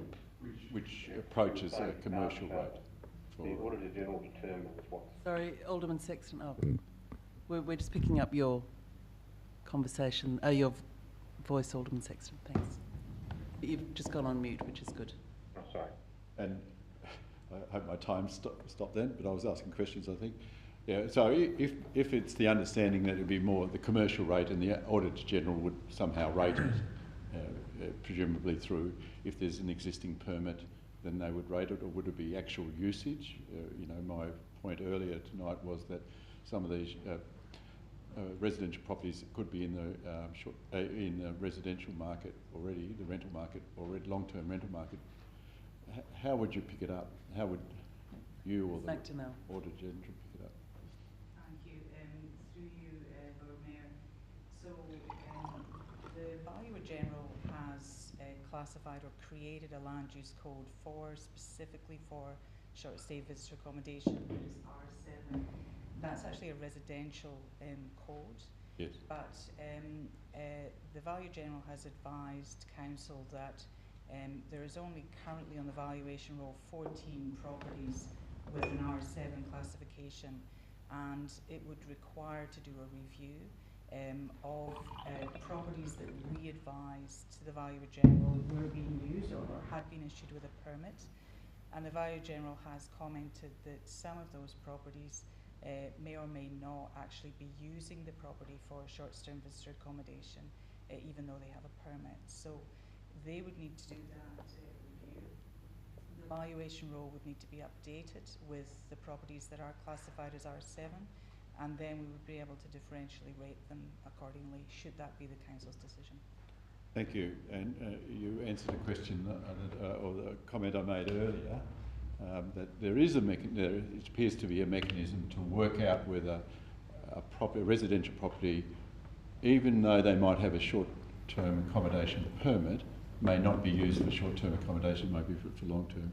Well, that gives me hope that the system, non-political system, actually recognises that even if we have 481 properties as short-term with short-term permits, many of them may not be used. I do recall the Auditor General in his briefing to us said the rate of return for residential properties, whether they're used for short-term accommodation or not, is about the same. You know, so the rate of return, if you rent it out or you use it as short-term rental, short-term accommodation. So I have faith in these statutory officers to be able to do that for us without interference of our political masters. Was that your was that your contribution, or was that part of the question you were asking? Through you, Lord Mayor. I'm just not sure whether you've spoken now. I think it was a comment. Yeah. A comment, okay. Yeah, part of maybe Alderman Briscoe's contribution on the amendment, because I'm really keen to get specifically any comments on the amendment by Deputy Lord Mayor rather than. Please, the amendment. So, has someone got that? It's an amendment to the existing wording there. Have you sent it around? Yes. Through you, Lord Mayor, it's reworded part 2 of the recommendation. So it now reads, in order to both ensure housing stock is retained and to stimulate residential development, the Council commit to finding incentives through providing incentives, especially to build on vacant residential land, and to consider significantly higher rates for short stay accommodation in residential areas. Okay, is this on the amendment? Yeah, on the amendment, Lord Mayor. Just a quick question. Appreciating everything that's just been said and asked, if we're talking about the argument of short stay accommodations are commercial use, they should pay commercial rates, I think that's a very intuitive argument. But then why would we not just have the wording say that they pay commercial rates as opposed to significantly higher? Because that could be a... Janelle, is that a question? I think it's... I suppose it's a question for the drafting in front of us. It would make more sense to me if it just said commercial rates as opposed to significantly higher. I'm not sure we've got a differential commercial rate at the moment, Alderman Baracus. Is Ms McDonnell? Yes, we have. We've just been told that we have. This year we have.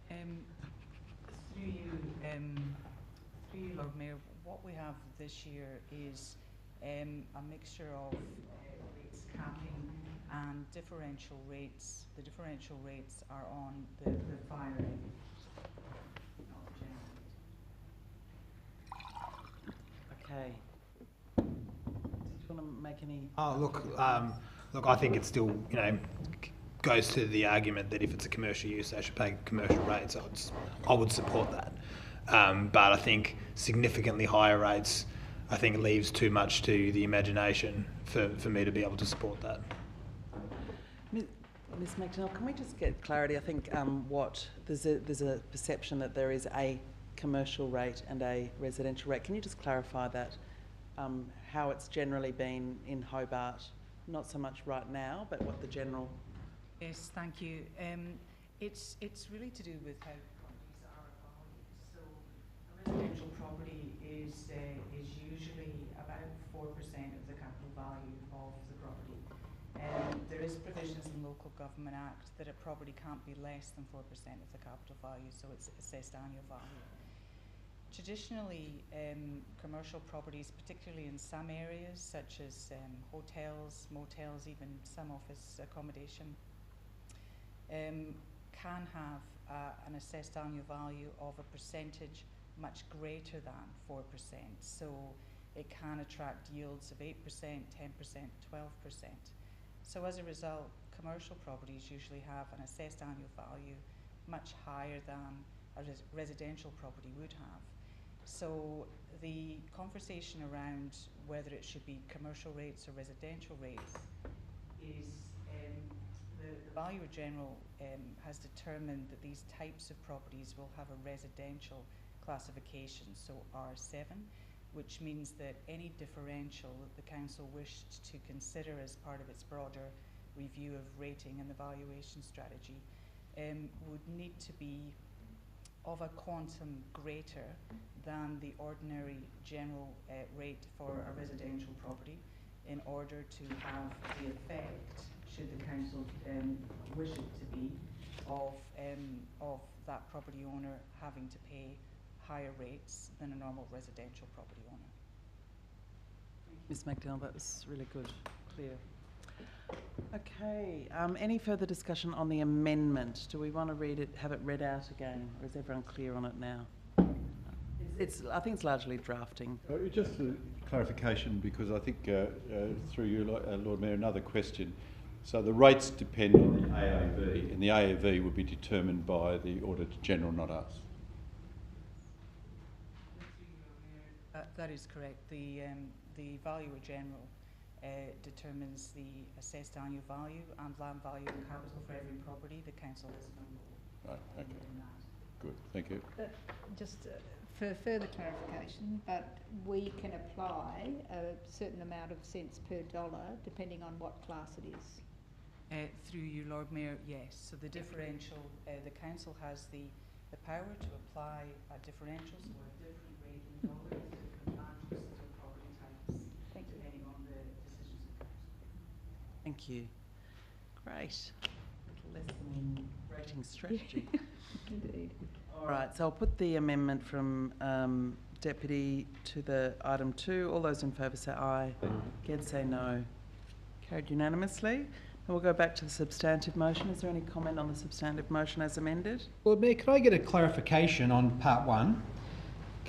Council consider differential rating for properties, or should we have Council adopt differential ratings? What's the difference? Why have we got consider rather than adopt?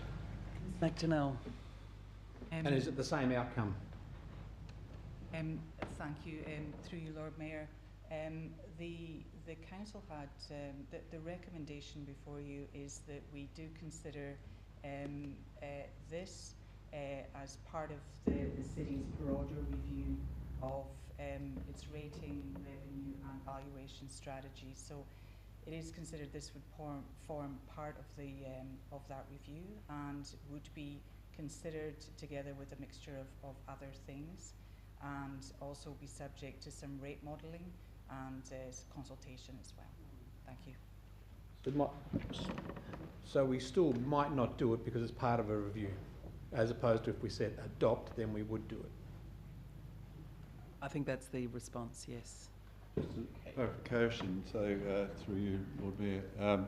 So in the review, I think we were going to consider other ways of rating. For example, I know Clarence quite well because my back wallet always gets affected about this time each year from Clarence, but they have a capital value rating system, haven't they?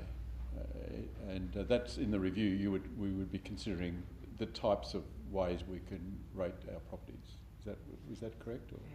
Lord Mayor, that is correct. Yes, the valuation base, whether we continue to use AAV or move to capital or land value rating. Or land value. Yeah. Thank you. Any further discussion on the motion as amended? Alderman Barakis. Just a question first, Lord Mayor. In regards to part 3, do we have any expectation on how we will be assessing whether properties are long-term unoccupied? And Ms McDonnell. Through you, Lord Mayor, one of the things I have just revisited is whether or not the council's rating system can be used, and the council's rating system can be used to differentially rate unoccupied. We can't determine unoccupied properties, and we don't have the legislative power as a local government to rate properties differently by basis of whether they're derelict or whether they're unoccupied. However, there are other ways that could be done, and we will bring back ideas back as part of the review. so to that then, should part 3 be amended to just say appropriate measures be considered? If that's the case. Ms McDonnell, it's really our... Do you feel that would be helpful, Ms McDonnell? Yes, through you, Lord Mayor. Yes, I do consider that would be helpful. Sorry, so that's another amendment. Would you like to... I'm happy to move. I didn't ask that question with the intention of getting to that result, but yeah, that's a good point by. Appropriate measures? I think just appropriate measures, because we'll look at any appropriate measures. It's clear that differential rating and that's not appropriate. So the part 3 just read appropriate measures be considered, etc., etc. Oh, and so remove... Remove a different rating strategy or other. Or other. So it starts at appropriate. Differential is mentioned in one anyway. So not for long-term unoccupied. That appropriate measures be considered to address the long-term unoccupied properties. Yeah. Okay, thank you, Lord Mayor. Just provide us short. I'm comfortable with part 1, Lord Mayor, and I'd ask that we are able to vote on these separately, because I support part 1 and I support part 2 with that change if it gets adopted. I would really like to support part 2 because I agree with most of it, except I'm just not comfortable with that last sentence about significantly higher rates, especially because I think it's redundant given part 1 personally. But I really do agree with us looking at initiatives and incentives to provide incentives to build. I think that's great, but I can't support it with that extra sentence on the end of it. But so I'd ask if we can vote on part 1 and 3 separate and part 2 separate, Lord Mayor, just because of that last sentence. I think that's okay. Yeah. I do support the principle of part 2, if not. All right, so we've got Alderman Barakis's amendment. I need a seconder for it, just to remove the words up until appropriate, and just add that. Up until other. What was that? Up until other. That other appropriate measures. Okay, anyone would like to second that? Sorry, I'd need a seconder for it. Alderman Thomas. Okay. Would you like to speak on this amendment? Yes, Lord Mayor. I'm just concerned that it's changed the whole nature of it. A differential rating strategy, get rid of that. Appropriate measures be considered to address long-term unoccupied properties as part of the broader review. Does this mean it's going to cost council money to incentivise, or is it the other way around? You pay higher rates through the differential system if you don't do something with your property? it seems as though Mr McDonnell has said that differential rating can't be used for unoccupied properties. Is that correct? Through you, Lord Mayor, yes, that is correct. The rating system Lord Mayor. can't be used. Lord Mayor, if I could- Sorry, Alderman Thomas. So that means there's no category. So that means it's superfluous. Differential rating strategy can't be used anyway. In that particular case. So it's okay to, so then, Yeah. okay, so I'll support Alderman All right. Barakas's amendment and then appropriate measures be considered. Okay. Alderman Thomas. Yeah, look, Lord Mayor, I certainly think I'm happy with that change to part 3 because it was quite clear in the committee that the differential rating strategy can't be used. I'm just wondering, just as a suggestion for the debate, that Alderman Barakas might be happy with part 2 if we added the word potentially significantly higher rates, because I think through you, Chair, Alderman Barakas was concerned with the laydown misere that there would be significantly larger rates, which there may be. But if we add the word in part 2 in the last sentence to potentially, that might potentially significant higher rates, that might give Alderman Barakas enough comfort to vote for them. Okay. Point of, I don't know what it is, but we've already voted, have we not, on part 2? We have. I So didn't I think so. Yeah. Oh, it's an amendment, but we can make it another amendment. you can if you want, but I'm not going to take that at the moment because we're going to deal with this amendment we've got, which is item 3. Sure. So if there's any further discussion on the amendment to item 3, and that was moved by Alderman Barakas, seconded by Alderman Thomas. No further discussion. I'll put that. All those in favour say aye. Aye. Against say no. Carried unanimously. Now, I'm happy now just to put these 3 separately, or does someone else want to move add another word to another amendment, or just no passion to do that? All right, we're going to. If there's, would anyone like to sum up? Alderman Sexton. No, thank you. Okay, so I'll put the item part 1. All those in favour say aye. Aye. Against say no. Carried unanimously. Item 2. All those in favour say aye. Aye. Against say no. Show of hands. All those in favour. Alderman Sexton, Councillor Harvey, Councillor Dutta, Councillor Sherlock, Councillor Coates, Alderman Thomas, Alderman Briscoe, Deputy Lord Mayor and the Lord Mayor. And against? Alderman Barakas. It's carried, Lord Mayor, 9 votes to 1. And item 3. All those in favour say aye. Aye. Against say no. Carried unanimously. Good. Okay, moving on to item 12. Yes, thank you, Lord Mayor. Petition seeking Elector poll save UTAS Campus Inc. We don't have any choice, and it's reasonable that it be done at the same time as the council election in order to save money and to make it more convenient. So I so move. Second. Second about Alderman Briscoe. Any discussion? I think Alderman Councillor Harvey's on his feet first. Just one comment. I'm pleased to see that part 5, the Tasmanian Electoral Commission, be asked to consider the inclusion of undecided. I think that's a good inclusion. So, thank you, Lord Mayor. I think Councillor Dutta might have been next in line. The question, because the reference was made to cost. Do we know how much this is going to cost, or it's going to be part of the electoral election, so therefore it don't be any cost at all? There's some counting, yeah. I'm not sure who can answer that question though. It might have to be taken on notice. Oh, Mr. Jackson does know the answer.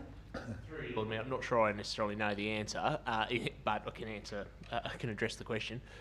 Look, we simply don't know the precise cost. There will be a cost, but obviously it will be more economical, I guess, having it conducted as part of the election, given the efficiencies with one lot of mail out, one lot of postage and things like that. So it would be, certainly more efficient as part of the election. Alderman Briscoe. Thank you, Lord Mayor. Look, we've got to congratulate the Save UTAS campus people to get to this stage. Community group has got the appropriate amount of signatures, probably to do what the council should have done before it seemed to have made no decision, but seems to have made some decision, or not a decision, we're not quite sure, to support the UTAS into the CBT. They're actually giving the community a say. The UTAS is not, but at least the community of Hobart will be given a say. So I congratulate them for their work, their continuing work. Tremendous people. Part 5, Tasmanian Electoral Commission. I doubt whether they will put that in. I think last time, the first electoral poll that was done by the Hobart City Council was the one I instituted quite a few years ago about the pulp mill, that we had concerns about overriding the planning rules to build a pulp mill in northern Tasmania. And a similar sorts of thing was suggested, and the Electoral Commission got back to us and said, no, we want, it's got to be a decision, yes or no type decision.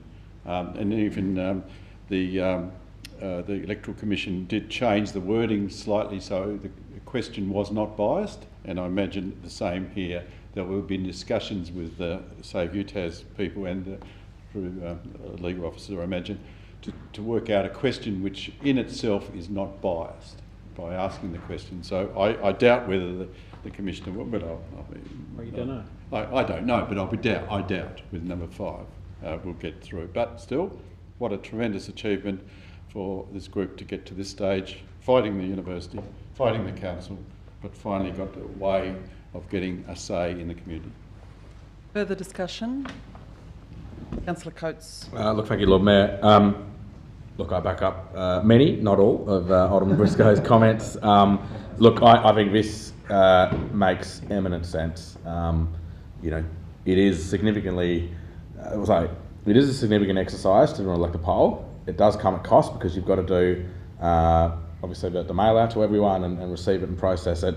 That cost is hugely afraid if you do it with the election cycle. To my mind, it makes a lot of sense. Also, to the extent that people's minds are focused on things happening in the local government area when elections are on, means that hopefully they will make a better informed and sit and think about ultimately the decision that they want to make when they do vote on this item. And it is them voting. They're going to be providing us with a poll and a response to indicate to us, to the community, to UTAS, you know, ultimately their decision, and I think it will allow that. Look, when it comes to the undecided option, you know, I guess, you know, in some ways having an undecided option can mean it's hard to interpret the results. What happens if you get a big blob of undecided? Well, you don't know ultimately what way they may or may not be leaning towards. But I think there is an element where, in an environment where we've just had a law change to say that local government voting is compulsory, now an electoral poll isn't compulsory, albeit I suspect there will be an element of people, because there's going to be advertising saying voting is compulsory, they'll assume the electoral poll is also compulsory. And in that environment, people who genuinely don't have a view either way or aren't engaged on the issue, I think it probably is good that they potentially will have the option, and I hope the Electoral Commissioner does put undecided in there. I also am of the view that we won't get many undecideds. I suspect there is a relatively strong community engagement with this poll, with the question, and we probably will get a very high rate of yes or no, irrespective of if undecided's there. But look, I hope it is, because I think with compulsory voting there will be an element of people responding to this poll under the misbelief that they have to by law. Thank you. Deputy Lord Mayor.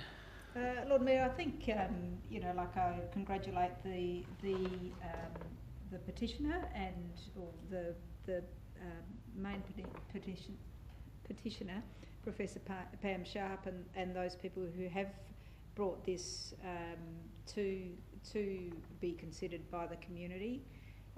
It's interesting to think, you know, this is a non-binding elector poll, but it's also really important to have a say on something that you might be passionate about.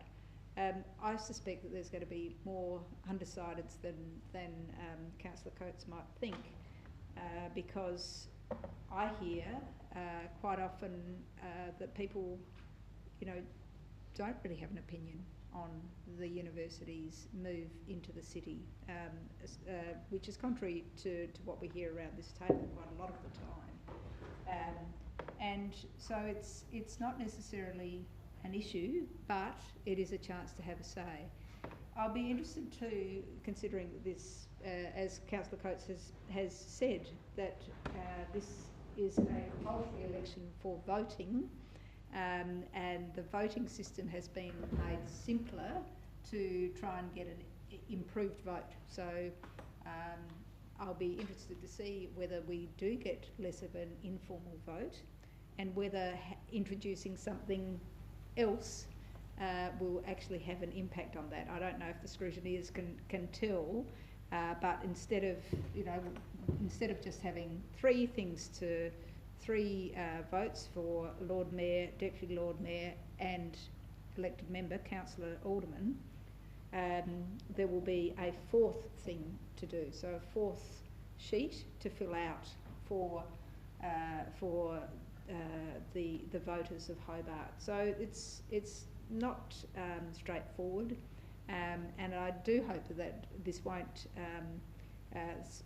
throw any sort of spanner in the works in relation to how many people actually do go ahead and vote formally rather than informally. Further discussion. Alderman Barker. Thank you, Lord Mayor. Look, just to jump onto the part 5, I actually don't hate the idea of including the undecided as an option. As has been said, I actually think whilst there's many people that are passionately either in favour or opposed to the university move, I think for somebody to say I couldn't care less is also an equally valid response. To the broader item, I would join others and congratulate the Save UTAS group in their advocacy that's brought us to this item. I think my views on elector polls broadly is pretty well known by now, but we are bound to support this, and I think us doing it in the process of a broader election is the most cost-effective way to do it. It will be interesting to see how, as the Deputy Lord Mayor rightfully pointed out, the interesting relationship that might happen with compulsory voting and the inclusion of the ballot both ways, because it may affect how the votes for this elector poll plays out, but also it'd be interesting to know if the inclusion of this elector poll and the issue of the UTAS move may impact on votes in other ballots. That's just purely out of curiosity. But other than that, it'll be interesting to see what the result we get from that. We have had some very passionate advocacy on this issue, so I'd be interested to see how that translates to a broader community sentiment. Further discussion? No further discussion. I'll put that. All those in favour say aye. Aye. Against say no. Carried unanimously. Item 13 is a committee report. Sorry, a submission. Lord Mayor, Celinda. No, she's declared an interest for this one too. Yes, thank you, Lord Mayor. Agenda item 13, Legislative Council Select Committee inquiry into the provisions of the University of Tasmania Act 1992. And as you can, I move that. I second. Second by Alderman Briscoe. As you can see, it's a recommendation that Council do make a submission, but that the submission be in accordance with Council's resolution of 27th of June 2022. Alderman Briscoe. Yes, I have great pleasure in supporting this and seconding this motion, as the Council, in my motion about UTAS, voted not to support a Legislative Council inquiry, and sure enough we've got a Legislative Council inquiry, and I'm very pleased about that. I am very pleased that now the Council will be putting a submission, a timeline presumably with the decisions or no decisions. I'm hoping that that closed Finance Committee report about the City deal December 2018 gets included, because you remember it's going through the system whether that should be revealed, and it should be revealed in my view, for the contents of it is very significant in my view. but I congratulate Meg Webb and Valentine, Legislative Council Rob Valentine, being a former Lord Mayor of Hobart and realising how important this issue was. I talked to both of them during the period of when I put the motion before Council, and they were very, very supportive of an inquiry. I try to convey that to the Council. Obviously, my persuasive skills are not as good as others, and I couldn't persuade enough people to support that part of the motion, notably you, Lord Mayor, and the Deputy Lord Mayor. But it's really good that we are putting a submission in, even though we could have come out as a bit of the good guys if we had supported that part of the motion, the first part of my motion about UTAS. So it sounds like I'm gloating a bit, and I am. In politics, you've got to gloat at the occasional wins you get because you have so many other things that are frustrating. So congratulate the Legislative Council, and the actual Council itself, the Legislative Council, for having this inquiry. I'll be making a personal submission, which I'm working on at the moment, but it's good to see the Council going to, if you pass this tonight, that it will making a submission as well. Alderman Barakis. Thank you, Lord Mayor. Alderman Briscoe can add me to the list of people that didn't support this. Not because I disagree with the sentiments of it, but I'm just curious. I'm just not sure of what, this review will come back and make recommendations.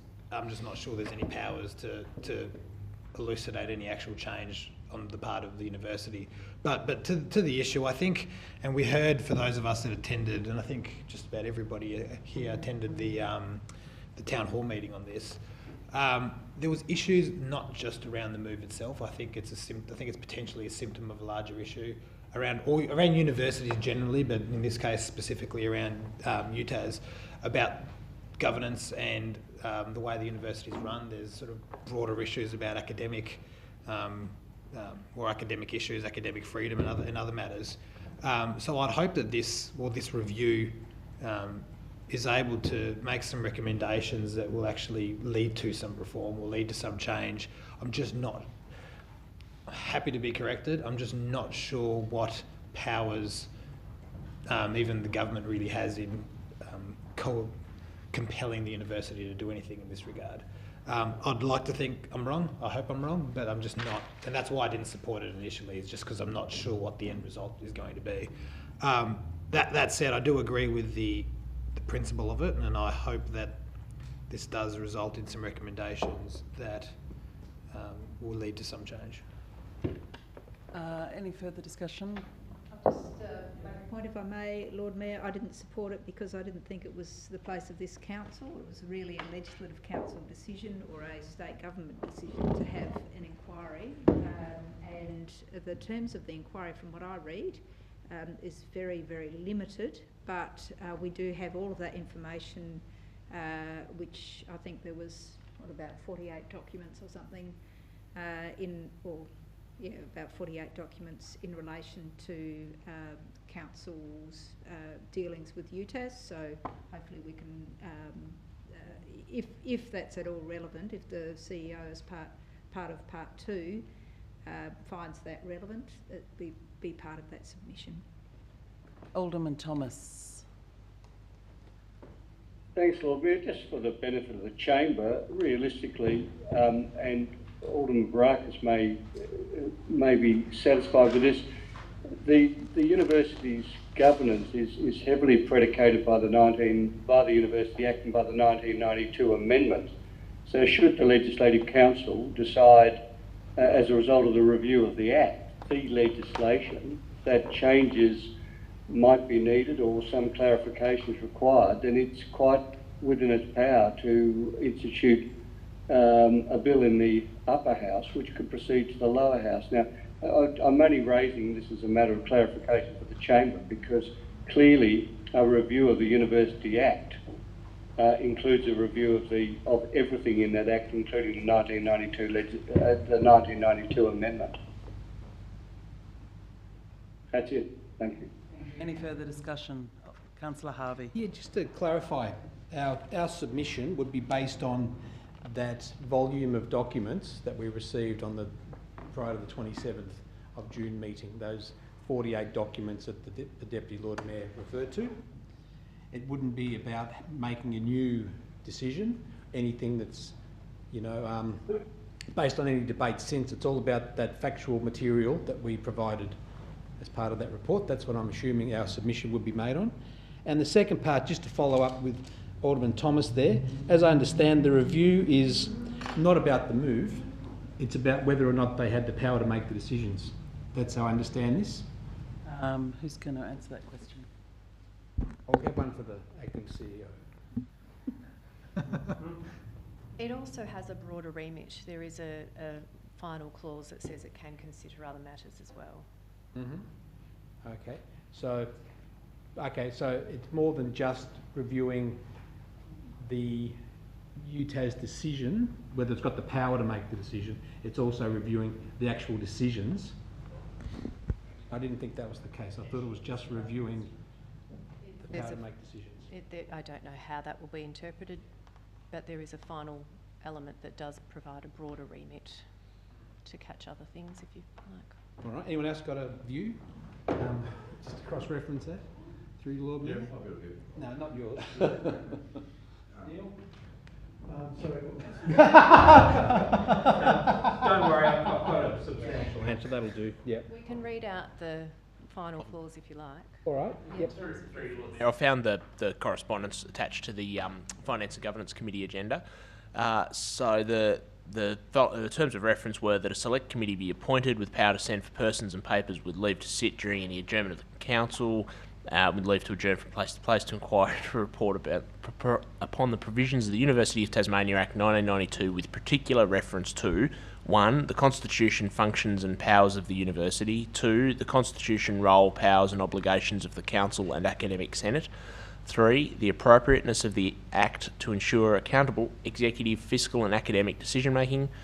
4. The appropriateness of the Act to protect and promote academic freedom, independence and autonomy. And 5. Any other matters incidental. Thank you. Councillor Coates. I support this motion. I think it's good. I note that us as a local government, as a potentially an interested organisation, we have received correspondence inviting us to participate and share it to any other interested organisations. If anyone's listening tonight, I'm sharing that invitation to you as well. If you are interested in this item, don't be afraid to put in a submission yourself. I would note that the committee that's been set up has independent members, Labor members, Liberal members. It has members whose electorates cover inner city Hobart, which has university property, members whose electorates cover Sandy Bay, which has university properties, members whose electorates cover Invermay, Inveresk, which has Wellington.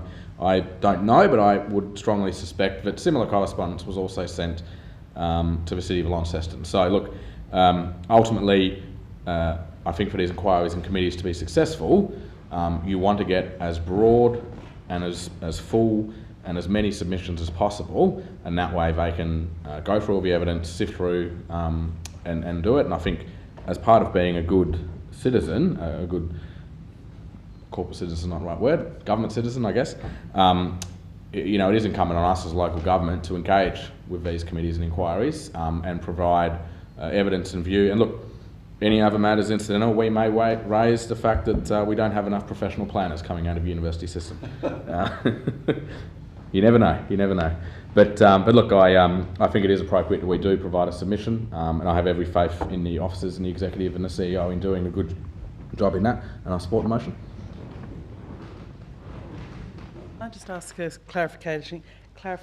clarifying question about a point that Alderman Briscoe raised about the finance and governance decision about the approving the city deal, because I was just looking at that today and I thought that actually we'd already made a decision to make that decision. My understanding, Lord Mayor, if I can help you, is that I had it as a part of a motion just to, because it's confidential, that we'd had officer advice, we would get an officer advice whether we could release it. Presumably it will be released because I can't see anything in it. Yeah, there's nothing in it that would be confidential, but we haven't got that back yet. It hasn't been actioned. but I'm sure it will be. Through your Lord Mayor, yes, it will be. Okay. Yeah. But there's no need for a report or anything, it's just if we've made the decision to release it. That's correct, Lord Mayor. Yeah, it didn't need coming back. It just needed that work being done. Yep. Okay. No further discussion? No. I'll put that. All those in favour say aye. Aye. Against say no. Carried unanimously. Item 14 is the Parks and Recreation Committee. Oh, wait for Councillor Sherlock, sorry.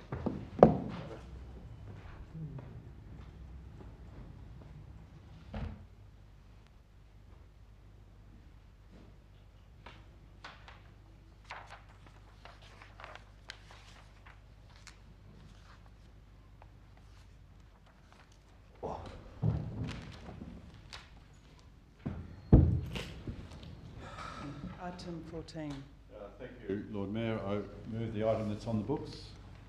Seconded by Councillor Sherlock. Yeah, look, this is cricket. This is not a contentious item. I sometimes try to make a joke and people don't understand and take me seriously. It's not cricket. But anyway, it is about cricket. It has got this indoor cricket centre up at the TCA ground. It's got a complex history about who has the lease. At the moment, the North Hobart Cricket Club have the lease and they're seeking a 5-year extension. The lease payment is roughly $15,000 a year, so it is a significant lease. But the applicant has also spent about $160,000 on improvements at this cricket centre, indoor cricket centre. I've visited. I could see why it needed a bit of upgrade. I think they might have got some of the money from federal government grants or state government grants, but it certainly, when I toured it a month or so ago, it did need a bit of an upgrade. I'm hoping that the council will support this 5 years plus 5 years. But again, we've got to go out to the community to see if there's any objections to it.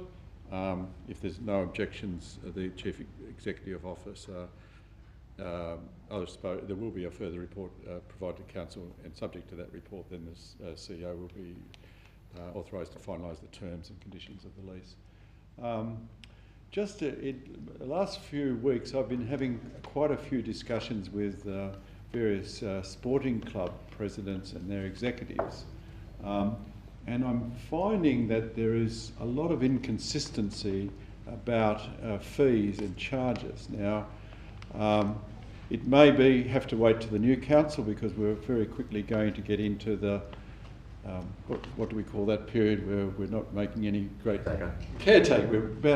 We're all become caretakers. But I think we do need to have a proper sports policy, consistent for all the sporting clubs. As I said, my discussions with the presidents and executives of a number of sporting clubs now throughout Hobart demonstrates to me that we're not consistent, or it appears that we're not consistent, and probably needs a look at that and see whether we can improvements, because really those sporting clubs do provide such important venues for physical activity and great sportsmanship, and we as a city should make sure that we treat all sports clubs in the same manner. So whilst I've just extended my little my few words to make it more general, I do commend this motion before us. Any further discussion? I might just seek some advice on those comments, because they were quite strong, quite a strong observation from the Parks Chair. Is there a sort of different treatment of different sporting clubs? Or would it be more about the standard of the facilities? Is the fees based on the particular facility and the valuations of it? Or is it based on a sort of code for soccer, code for cricket? I'm just wondering. Well, I may be able to assist. Certainly, there is consistency in terms of the fees that have been approved by council. I'm not sure about and there's certainly a lot of politics and competition amongst the clubs, often having various views on how council operates and so forth. But I think it's important to understand we do have training fees, we have match fees, we have junior fees. There is a range of fees, and so a club with junior players may have a different fee that applies to them than perhaps a club with senior players and so forth. So I'm certainly unaware, and I think Mr. Noy would be the same, that we do treat all clubs the same. However, there is a framework within which fees are applied. Perhaps if there was some information, we could undertake some investigation and provide further advice, but I think when it comes to applying the fees to clubs under the same conditions, the council is very consistent in the way in which it applies those fees. I wonder if I could just, matter of clarification, I wasn't criticising any of the officers. I hope you did. I wasn't criticising. No, thank you. Okay. So if there's no further discussion, I'll put that. All those in favour say aye. Aye. Against say no. Carried unanimously.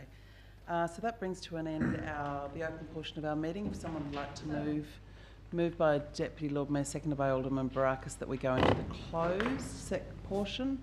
All those in favour say aye. Aye. Against say no. Carried unanimously.